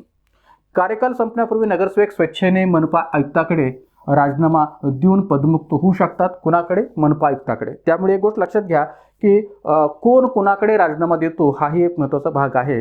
तर या ठिकाणी नगर परिषदेचे नगरसेवक नेमकं कुणाकडे देत असतात, नगरपंचायतीचे नगरसेवक नेमकं कुणाकडे देत असतात, महानगरपालिकेचे नगरसेवक नेमकं कुणाकडे देत असतात, अशा प्रकारच्या या ठिकाणी विस्तृत माहिती करता आणि तक्तावजा माहिती करता निश्चितच जी काही आपली पंचायत राज आणि नागरिक सुशासन स्पेशल बॅच जी काय आहे ती फायदेशीर ठरणार आहे. कारण की अशा प्रकारची जी काही माहिती आहे ती अशी घटकनिहाय कॉलम करून आणि तक्ते करून मी देण्याचा प्रयत्न जो काय त्याच्यामध्ये केलेला आणि विस्तृत पद्धतीने देण्याचा प्रयत्न केलेला आहे. म्हणजे असं नाही किंवा फक्त थोडक्यात, तर जशीही इथं विस्तृत माहिती आहे कार्यकालाच्या पातळीवरची तशीच विस्तृत माहिती या कोर्समध्ये देण्याचा प्रयत्न मी केलेला आहे. मग आता पहा, कार्यकाल संपण्यापूर्वी नगरसेवक स्वच्छेने आपला जो काही राजीनामा आहे तो मनपा आयुक्ताकडून देऊन मग पदमुक्त होऊ शकतात. तसेच त्यांच्या गैरवर्तनासाठी मनपा निर्वाचित सभासद 3/4 बहुमताने ठराव संमत करून त्यांना पदच्युत करू शकते. जर का एखाद्या एक प्रकारे नगरसेवकाच्या माध्यमातून गैरवर्तन झालेलं असेल तर अशा या नगरसेवकाच्या गैरवर्तनासाठी मनपा निर्वाचित सभासद 3/4 बहुमताने ठराव पास करून त्या संबंधित सदस्याला पदच्युत करू शकतात. मनपाचा कार्यकाल संपण्यापूर्वी राज्य शासन ती बरखास्त करू शकते. म्हणजे एखादी पंचायत संस्था जशी बरखास्त करण्याचा अधिकार राज्य शासनाला असतो तसं या ठिकाणी महानगरपालिकेच्या पातळीसुद्धा बरखास्तीचा अधिकार राज्य शासनाला असतो. इथंही मनपाला अशा प्रकारच्या बरखास्तीमध्ये आपली बाजू किंवा आपलं म्हणणं मांडण्याची संधी राज्य शासनाकडून मिळत असते. मात्र बरखास्त केल्याच्या तारखेपासून 6 महिन्यांच्या आत निवडणुका घ्याव्या लागतात या महानगरपालिकेच्या. पण मनपाचा कार्यकाल 6 महिन्यांपेक्षा कमी राहिल्यास, जर का महानगरपालिकेचा कार्यकाल हा 6 महिन्यांपेक्षा कमी राहिलेला असेल तर मध्यावधी निवडणुका घेण्याची गरज नसते. म्हणजे जर का एखाद्या महानगरपालिकेचा कार्यकाल हा 6 महिन्यांपेक्षा कमी राहिला असताना जर ती बरखास्त केलेली असेल, 6 महिन्यांपेक्षा कमी राहिलेला कार्यकाल असताना जर का ती राज्य शासनाकडून बरखास्त केलेली असेल तर तिथं मध्यावधी निवडणुका घेण्याची गरज नसते. तर या अर्थाने कार्यकालाचा संदर्भ आपल्याला स्पष्ट करता येईल. आता जो काही मुंबई महापालिकेच्या पातळीवरचा जो संदर्भ मी मागाशी दिला होता त्याचाही थोडक्यात तिथं आपण आढावा घेऊया की जसं मी मागाशी म्हटलं की कार्यकाल जो काय तो 7 मार्च 2022ला संपलेला होता. कशा पद्धतीने पहा की मुंबई महानगरपालिकेवर प्रशासक नेमला तरी शिवसेनेची सत्ता कायम राहणारा असा एक बातमीचा संदर्भ जो काय तो BBC न्यूज मराठीवर या ठिकाणी पाहायला मिळतो. तर त्या आधारावर ही संबंध माहिती मी तुम्हाला स्पष्ट करतोय. पहा की 8 मार्च 2022ची ही बातमी आहे आणि या बातमीमध्ये काय म्हटलेलं आहे पहा की देशाची आर्थिक राजधानी मुंबईचा कारभार आजपासून म्हणजेच 8 मार्च 2022 पासून राज्य सरकारने नेमलेल्या प्रशासकाकडून पाहिला जाईल. राज्य सरकारकडून नेमलेल्या प्रशासकाकडून पाहिला जाईल. साधारणपणे सोमवारी 7 मार्च सत्ताधारी पक्षाचा जो काय मुंबई महानगरपालिकेचा कार्यकाल जो काय तो संपुष्टात आला. म्हणजे सोमवारी 7 मार्च 2022ला सत्ताधारी पक्षाचा म्हणजेच शिवसेनेचा महानगरपालिकेचा जो काही कार्यकाळ आहे तो संपुष्टात आला, संपला. त्यात मुंबई महापालिकेची निवडणूक आता लांबणीवर गेल्याने नियमानुसार प्रशासक नेमण्याचा निर्णय घेण्यात आलेला आहे. मग आता पहा की एक प्रकारे प्रशासक कसा नेमला जात असतो तर मुंबई महापालिकेवर महापालिकेचा कारभार सत्ताधारी आणि विरोधी पक्षांच्या नगरसेवक व प्रशासनाच्या माध्यमातून चालवण्यात येतो. जेव्हा एक प्रकारे संबंध मुंबई महापालिकेचं कामकाज चालत असतं किंवा कोणत्याही महापालिकेचं कामकाज चालत असतं तेव्हा ते कामकाज सत्ताधारी पक्ष आणि विरोधी पक्ष आणि प्रशासन यांच्या माध्यमातून चालवण्यात येत असतं. पण जर का त्या संबंधित महापालिकेचा कार्यकाल संपलेला असेल तर मग काय होतं तर मुंबई महापालिकेची निवडणूक लांबणीवर गेल्याने राज्य निवडणूक आयोगाने प्रशासक नेमण्याची सूचना पालिकेला केली होती. यापूर्वी 1984 मध्ये म्हणजे अशी जी काही प्रसंग जो काय आहे तो याच्यापूर्वी कधी आलेला होता का मुंबई महापालिकेच्या पातळीवर? तर तो आला होता 1984मध्ये. यापूर्वी 1984मध्ये अशाच प्रकारे मुदत संपुष्टात आली होती. कुणाची? महानगरपालिकेची मुदत संपुष्टात आली होती आणि 1 एप्रिल 1984 ते 15 एप्रिल 1985 या कालावधीत म्हणजेच साधारण 1 वर्षासाठी मुंबई महापालिकेत प्रशासक नेमण्यात आला होता. यासाठी अधिनियम 1888 म्हणजे मुंबई महापालिका अधिनियम 1888 जो काय आहे तर त्या कायद्यामध्ये सुधारणा करण्यात आली होती आणि सुधारणा करण्यात येऊन काय म्हटलेलं होतं की पालिका निवडणुकीनंतर म्हणजे मुंबई महापालिकेच्या निवडणुकीनंतर पहिल्या सभेच्या दिनांकापर्यंत प्रशासकाची नियुक्ती लागू असेल. पहिल्या सभेच्या म्हणजे कोणत्या पहिल्या सभेच्या? तर ज्याचा संदर्भ आपण मागाशी इथं पाहिला की जी काही निर्वाचित सदस्यांची पहिली सभा असते की जिथून त्या निर्वाचित नगरसेवकांचा कार्यकाल गणला जातो तर त्या पहिल्या सभेपर्यंत या ठिकाणी प्रशासकाची जी काही नियुक्ती आहे ती लागू असेल. अशी सुधारणा या मुंबई महापालिका अधिनियम 1888 केली गेलेली आहे. तर प्रशासकाची नेमणूक राज्य सरकारकडून केली जाते आणि प्रशासक राज्याचे मुख्यमंत्री आणि मुख्य सचिवांच्या अंतर्गत काम पाहतात हेही इथं आपलं स्पष्ट करता येईल. तर थोडक्यात सांगायचं हेतू काय की एक प्रकारे प्रशासक हा जो काय आहे तोच या ठिकाणी ही संबंध जबाबदारी जी काय ती पार पाडत असतो जेव्हा अशा प्रकारे या स्थानिक स्वराज्य संस्थेचा कार्यकाल जो काय तो संपुष्टात आलेला असतो त्यावेळेस. तर त्यामुळे मुंबई महापालिकेच्या पातळीवरचा कार्यकाल संपुष्टात आलेला आहे, तो मागेच संपुष्टात आलेला आहे आणि सध्या प्रशासकाच्या माध्यमातून हे संबंध कामकाज चालू आहे. त्यानंतर पुढचा प्रश्न पाहूया. महानगरपालिकेच्या आयुक्तांबाबत खालीलपैकी कोणते विधान बरोबर नाही? म्हणजेच पुन्हा एकदा काय तर कोणते विधान चूक आहे? कशाच्या बाबतीत? तर महानगरपालिकेच्या आयुक्तांच्या बाबतीत. ते महानगरपालिकेचे प्रमुख प्रशासक असतात, बरोबर आहे. ऑब्व्हियसली ते महानगरपालिकेचे प्रमुख प्रशासक असतात. त्यांची नेमणूक व बदली केवळ राज्य शासनच करू शकते, हेही बरोबर आहे. कारण की ऑब्व्हियसली ते एक IAS दर्जाचे अधिकारी असतात आणि त्याचबरोबर या ठिकाणी त्यांची नेमणूक हे राज्य शासन करू शकते किंवा त्यांची बदली राज्य शासन करू शकते. त्यानंतर एकूण नगरसेवकांच्या 2/3 बहुमताने ठराव करून त्यांना पदावरून परत बोलावते येते किंवा परत बोलावली जाते. तर हे या ठिकाणी मात्र विधान चुकीचं आहे. या ठिकाणी हे विधान जे काय आहे ते चुकीचे आहे किंवा बरोबर नाही आहे. का तर एकूण नगरसेवकांच्या 2/3 बहुमताने नव्हे तर या ठिकाणी 5/8 बहुमताने.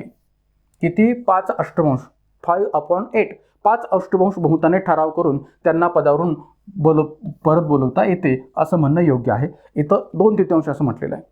त्यांना महानगरपालिका निलंबित करू शकत नाही. म्हणजे महापालिका आयुक्तांना महानगरपालिका निलंबित करू शकते का? तर नाही आहे. तर हेही विधान या ठिकाणी कसं आहे तर बरोबर आहे. मग आता कोणतं विधान फक्त चूक आहे? तर पर्याय क्रमांक 3 फक्त चूक आहे, बाकी सर्व पर्याय जे काय ते बरोबर आहेत. एकूण नगरसेवकांच्या 2/3 बहुमताने ठराव पास करून त्यांना पदावरून परत बोलवता येते हे महानगरपालिका आयुक्तांच्या रचनातून असणारे विधान चुकीचं आहे. थोडी माहिती पाहूया पुढे. मग आता पहा, प्रशासकीय प्रमुखांच्या पातळीवरचा आपण विचार केला तर या ठिकाणी या पद्धतीने आपला संदर्भ सांगता येईल की घटक राज्यातील मनपा आयुक्तांची नेमणूक हे राज्य शासन करीत असले तरी केंद्रशासित प्रदेशातील मनपा आयुक्तांची नेमणूक केंद्र शासन करते. घटक राज्यातील मनपा आयुक्तांची नेमणूक कोण करतं? राज्य शासन करतं. पण केंद्रशासित प्रदेशातील मनपा आयुक्तांची नेमणूक कोण करत असतं? केंद्र शासन करत असतं. कारण की इथं आपण या ठिकाणी नेमणूक व बदलीचा संदर्भ जो काय आहे तो पर्यायामध्ये विचार घेतलेला आहे. त्यानंतर 1949 जो काय मुंबई महानगरपालिका अधिनियम कायदा आहे तर त्यानुसार मनपा आयुक्ताचा कार्यकाल 3 वर्षांचा निश्चित केलेला आहे. महाराष्ट्रात मुंबई प्रांतिक महानगरपालिका अधिनियम 1949 नुसार मनपा आयुक्ताचा कार्यकाल जो काय तो 3 वर्ष निश्चित केलेला आहे. मात्र या 3 वर्षाच्या कार्यकालाच्या रचनेतून असणाऱ्या तरतुदीला 2 मनपा काय आहेत? अपवाद आहेत. कोणत्या 2 मनपा? तर ज्यांचे विशेष अधिनियमाद्वारे स्थापना केलेली आहे अशा मुंबई महानगरपालिका आणि नागपूर महानगरपालिका या तरतुदीला अपवाद आहेत. आणि म्हणून भलेही मनपा आयुक्ताचा कार्यकाल महाराष्ट्रामध्ये मुंबई प्रांतिक महानगरपालिका अधिनियम 1949 नुसार 3 वर्ष निश्चित केलेला असला तरी या तरतुदीला किंवा या कार्यकालाच्या रचनेतून असणाऱ्या तरतुदीला मुंबई आणि महानगरपालिका अपवाद आहेत. का तर त्यांचे कायदे वेगळे आहेत म्हणून. राज्य सरकार मनपा आयुक्ताला 3 वर्षांसाठी पुन्हा पुनर्नियुक्ती देऊ शकते. राज्य सरकार जे काय आहे ते संबंधित मनपा आयुक्ताला पुन्हा 3 वर्षांसाठी पुन्हा पुनर्नियुक्ती देऊ शकते किंवा मनपाने विशेष सभेत 5/8 बहुमताने ठराव पास करून आयुक्ताच्या बदलीची शिफारस केल्यास त्याला परत बोलावू शकते. किती बहुमताने?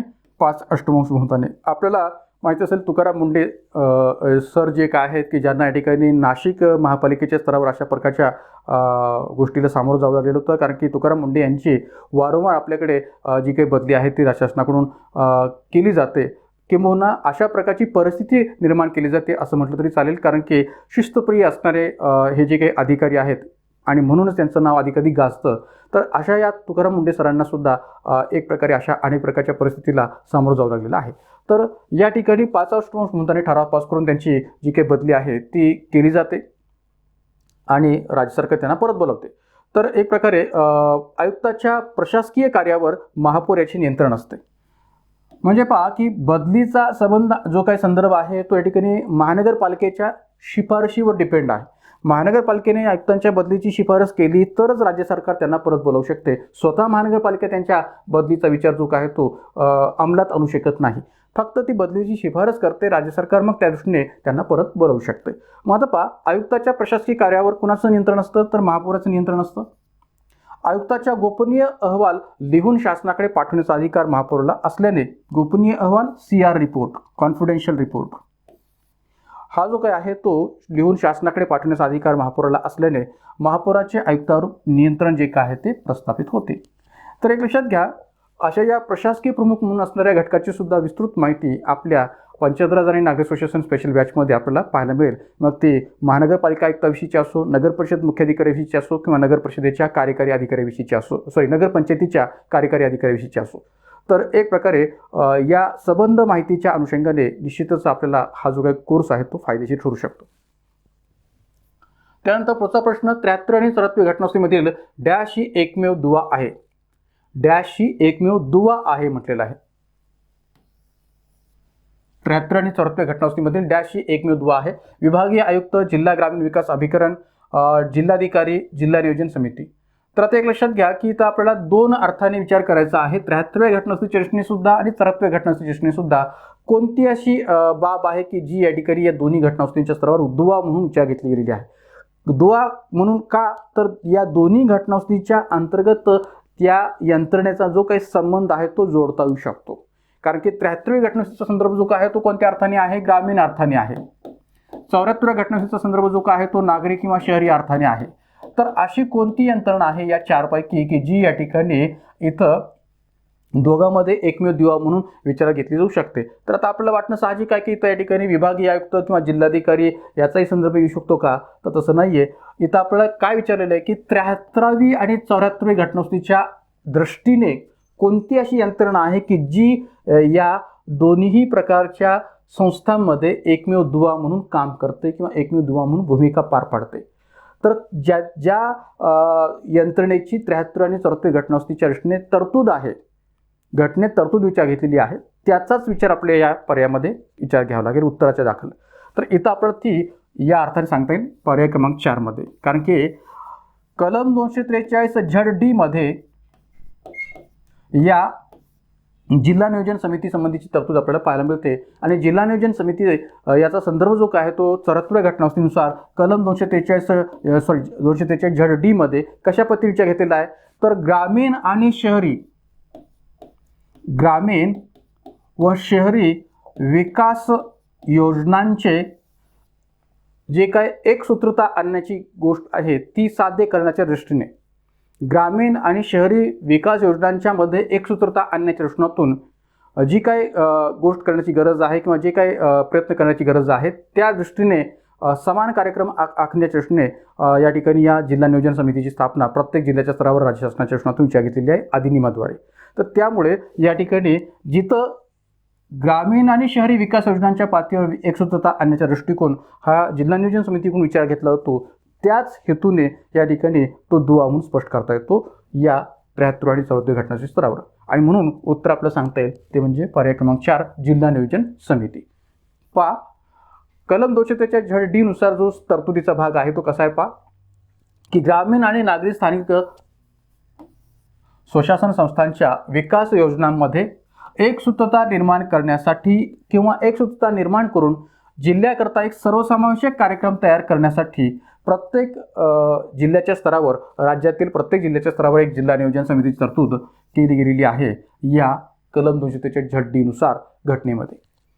आणि विशेष म्हणजे या समितीची रचना, अधिकार, कार्य, सभासद संख्या, कार्यकाल, निवड पद्धती याबाबतचे संबंध निश्चितीचे अधिकार कायदा करून कोणाला असतील तर या ठिकाणी राज्य विधिमंडळाला असतील, असंही या ठिकाणी या कलम 243 झड्डीमध्ये आपल्याला पाहायला मिळेल. म्हणजे संबंधित समितीची रचना कशी असेल, सभासद संख्या किती असेल, कार्यकाल कसा असेल, निवड पद्धती कशी असेल, अधिकार व कार्यचा कायदा करण्याचा अधिकार या ठिकाणी राज्य विधिमंडळाला आहे. त्यानंतर पुढे जाण्याच्या आधी पुन्हा एक छोटासा ब्रेक घेऊन आपण आपल्या ॲपच्या माध्यमातून चालणारे इतर बॅचेसविषयीची थोडक्यात माहिती घेऊया. तर राज्यव्यवस्थेच्या इतर जे काही ऑनलाईन बॅचेस आहेत त्यामध्ये संयुक्त गट ब, गट क पूर्वपरीक्षा, राज्यसेवा पूर्वपरीक्षा, वनसेवा कृषी सेवा पूर्वपरीक्षा, तांत्रिक सेवा परीक्षा आणि त्याचबरोबर वन डे रिव्हिजन बॅचेससुद्धा आपल्या जे काय आहेत त्या आपल्या ॲपवर सध्या अवेलेबल आहेत. म्हणजे राज्यसेवा पूर्व किंवा गट ब, गट क पूर्व याही दृष्टीतून आणि इतर ज्या काही तांत्रिक सेवा परीक्षा किंवा वनसेवा कृषी सेवा पूर्वपरीक्षा त्याही दृष्टीतून असणारे बॅचेस आपल्या ॲपवर सध्या उपलब्ध आहेत. आणि शिवाय जी काही वन डे रिव्हिजन बॅच की जी गट ब, गट क चेष्णातून सुद्धा आहे आणि राज्यसेवा पूर्व चेष्णातून सुद्धा आहे, फक्त 250 रुपयाच्या फीसमध्ये या दोन्ही बॅचेस अवेलेबल आहेत आपल्या ॲपवर. तर या कोणत्याही बॅचेस संबंधीची एन्क्वायरी करायची असेल तर या कॉन्टॅक्ट नंबरवर आपण एन्क्वायरी करू शकता. जाऊया पुन्हा पुढच्या प्रश्नाकडे. खालीलपैकी कोणते कलम नगरपालिकांच्या सत्ता, अधिकार आणि जबाबदारीशी संबंधित आहे? कलम 243W, कलम 243X, कलम 243V आणि कलम 243Y. तर इथं या ठिकाणी हाही प्रश्न 74व्या घटनासुचीच्या प्रश्नातून आपल्याला स्पष्ट करता येतो. काय म्हटलेलं येतं की खालीलपैकी कोणते कलम नगरपालिकांच्या, मात्र नगरपालिकांच्या याचा अर्थ फक्त नगर परिषद या दृष्टीने घ्यायचं आहे का? नाही आहे. तर इथं महानगरपालिका असो, नगर परिषद असो किंवा नगरपंचायत असो या तिन्ही संस्थांच्या दृष्टीने याचा विचार करायचा आहे. का तर जसं मी सुरुवातीला जसं म्हटलं होतं पहिल्याच प्रश्नामध्ये की नगरपालिका या संज्ञेमध्ये तिन्ही नागरी स्थानिक स्वराज्य संस्थांचा समावेश होतो. तर त्यामध्ये महानगरपालिका, नगर परिषद आणि नगरपंचायत या सर्व संस्थांच्या सत्ता, अधिकार आणि जबाबदारीशी संबंधित खालीलपैकी कोणतं कलम आहे हे आपल्याला इथं शोधायचं आहे. तर एक लक्षात घ्या की हे कलम आहे कलम 243W. 74व्या घटनासुचीच्या माध्यमातून 12व्या परिशिष्टामध्ये ज्या 18 विषयांची यादी स्पष्ट केलेली आहे, तर त्या 18 विषयांच्या यादीच्या माध्यमातून एक प्रकारे या नागरी स्थानिक स्वराज्य संस्थांच्या सत्ता, अधिकार आणि जबाबदारीचा संदर्भ जो काय तो पाहायला मिळतो. आणि या 12व्या परिशिष्टाचा जो काही संबंध आहे तो या ठिकाणी कलम 243W आधारावर स्पष्ट केलेला आपल्याला पाहायला मिळतो. तर त्यामुळे 12व्या परिशिष्टाचा संबंध सुद्धा कलम 243W जोडता येतो आणि या संबंध सत्ता, अधिकार व जबाबदारीशी संबंधित सुद्धा संबंध जो काय तो कलम 243W आपल्याला सांगता येतो.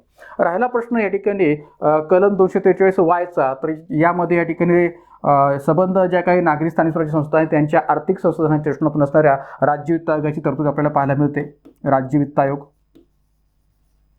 त्यानंतर कलम 243V मध्ये एक प्रकारे या ठिकाणी सभासदांसाठीची अपात्रता, सभासद अपात्रतेच्या दृष्टीतून जी काही तरतूद आहे ती पाहायला मिळते की जो सभासद किंवा जो कोणी उमेदवार या ठिकाणी या नागरी स्थानिक स्वराज्य संस्थांच्या निवडणुकांना उभा राहू इच्छितो तो जर या ठिकाणी विधिमंडळ निवडणुकांसाठी अपात्र झालेला असेल तर तो याही निवडणुकांसाठी अपात्र समजण्यात येईल, अशी तरतूद या कलम 243V मध्ये स्पष्ट केलेली आहे. कलम 243X मध्ये वित्तीय व्यवस्थेसंबंधीची तरतूद आपल्याला पाहायला मिळते. विशेषतः या ठिकाणी राज्य शासनाकडून जे काही कर आकारणी किंवा कर वसुली यासंबंधीचे कायदे करायचे आहेत नागरी स्थानिक स्वराज्य संस्थांच्या दृष्टीने, तर त्याबाबतची तरतूद वित्तीय व्यवस्थेच्या दृष्टीने या कलम 243X मध्ये पाहायला मिळते. किंबहुना जे काय अनुदानासंबंधीचं धोरण ठरवणं अपेक्षित आहे राज्य शासनाकडून मिळणाऱ्या अनुदानासंबंधीचं, तर त्याचाही संदर्भ कलम 243X मध्ये वित्तीय व्यवस्थेच्या दृष्टीने स्पष्ट करता येतो. तर त्यामुळे या ठिकाणी यांचा संदर्भ जो काय आहे तो या प्रश्नाच्या अनुषंगाने सांगता येत नाही, मात्र पर्याय क्रमांक 1चा संदर्भ जो काय आहे तो 12व्या परिशिष्टातील असणाऱ्या 18 विषयांच्या यादीसह जबाबदारीशी सांगता येतो हे आपल्याला सांगता येईल. म्हणून पर्याय क्रमांक 1 हे उत्तर आपल्याला स्पष्ट करता येईल. आता पहा कलम 243V मध्ये सभासदांसाठीची अपात्रता. तर आता एक लक्षात घ्या की मी एक थोडंसं या ठिकाणी एक्स्ट्रा माहिती तर सांगतोय, ती कोणती की जेव्हा आपण 73 आणि 74 घटनासुचीचा अभ्यास करतो तेव्हा या ठिकाणी अशा काही गोष्टी समान आहेत तरतुदींच्या पातळीवरच्या की ज्या या ठिकाणी ग्रामीण स्थानिक स्वराज्य संस्थांनाही लागू होतात आणि शहरी स्थानिक स्वराज्य संस्थांना सुद्धा लागू होतात.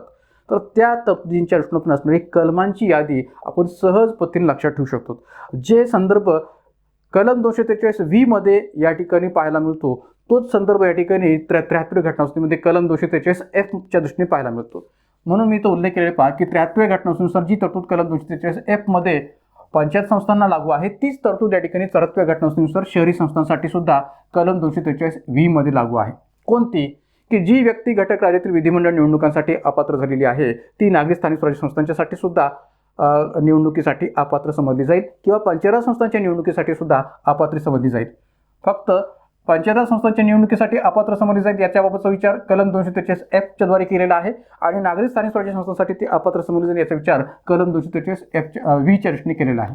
तर त्यामुळे जी तरतूद ग्रामीण दृष्टिकोनातून F मध्ये पाहायला मिळते ती तरतूद शहरी दृष्टिकोनातून कलम 243V मध्ये पाहायला मिळते. तर त्यामुळे या ठिकाणी हे सिमिलॅरिटी जे आहेत ग्रामीण आणि शहरी पातळीवरच्या तरतुदींच्या त्या फक्त या ठिकाणी समान आहेत, मात्र कलम जे काय आहे ते थोडंसं वेगवेगळं आहे. फक्त तरतूद समान आहे, कलम जो काय आहे ते वेगवेगळं आहे. ती तरतूद या ठिकाणी F मध्ये आहे, इकडे शहरी पातळीवरती V मध्ये आहे. तसंच या ठिकाणी इथं आपल्याला संदर्भ सांगता येईल 12व्या परिशिष्टाच्या निर्मितीच्या दृष्टीने तो कलम 243W मध्ये आणि तेच आपण 11व्या परिशिष्टाचा संदर्भ जो काय आहे तो कलम 243G मध्ये विचारात घेऊ शकतो की ज्यामध्ये 11व्या परिशिष्टाच्या अंतर्गत असणारी जी काही 29 विषयांची यादी आहे ती ग्रामीण दृष्टीने आपल्याला पाहायला मिळते.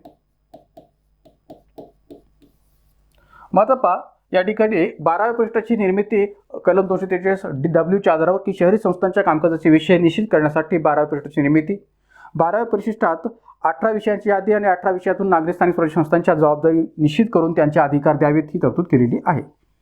त्यानंतर जो काही मी उल्लेख मगाशी केला की कलम 243X च्या पातळीवर वित्तीय व्यवस्था, तर तशीच तरतूद 73व्या घटनासुचीच्या पातळीवर कोणत्या कलमात पाहायला मिळते तर कलम 243H मध्ये पाहायला मिळते की जी तरतूद या ठिकाणी 73व्या घटनानुसार कलम 243H मध्ये पाहायला मिळते तीच तरतूद या ठिकाणी 74व्या घटनानुसार शहरी संस्थांसाठी सुद्धा लागू आहे. कोणती की शहरी संस्थांच्या वित्तीय व्यवस्थेची जबाबदारी राज्य विधिमंडळावर सोपवलेली आहे, तसं पंचायत संस्थांच्याही वित्तीय व्यवस्थेची जबाबदारी राज्य विधिमंडळावर सोपवलेली आहे.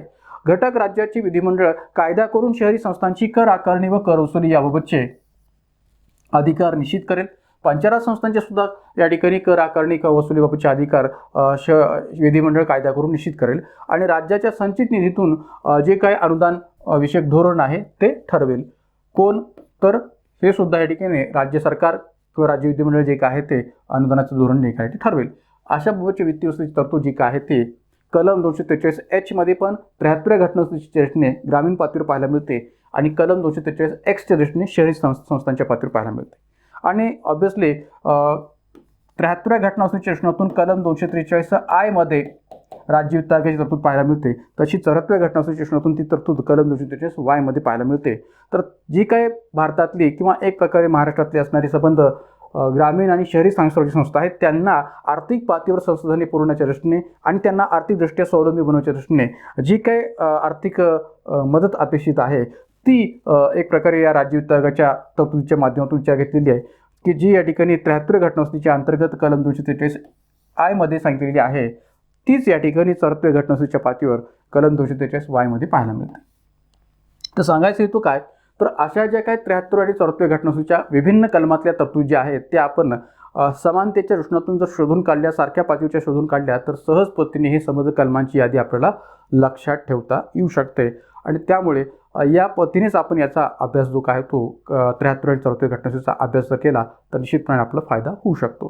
तर मित्रांनो एक लक्षात घ्या की हे संबंध जे काही दोन्ही भाग म्हणजे मागचा भाग 5 असेल किंवा हा जो काही भाग 6 आहे तो या ठिकाणी मी खास करून स्थानिक स्वराज्य संस्था आणि त्यातल्या त्यात पंचायत आणि नागरी स्थानिक स्वराज्य संस्था या दोन आधार विभागून संबंध प्रश्नांच्या विचार घेतलेला आहे आणि त्या माध्यमातून आपल्याला लक्षात सुद्धा येईल की या ठिकाणी या विषयाचा जर आपण सखोल पद्धतीने अभ्यास केला, विस्तृत पद्धतीने अभ्यास जर केला तर यामधले आपले कोणतेही मार्क्स जे काही ते जाऊ शकणार नाहीत.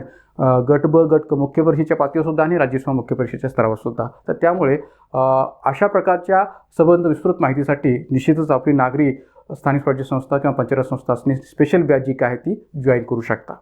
तर जाताना सर्वांना पुन्हा एकदा विनंती की आपल्या या यूट्यूब चॅनल अधिकाधिक संख्येने सबस्क्राईब करा, लाईक करा, शेअर करा आणि अशा प्रकारच्या संबंध माहितीना प्राप्त करण्यासाठी आपल्या टेलिग्राम चॅनलला सुद्धा जॉईन व्हा. धन्यवाद.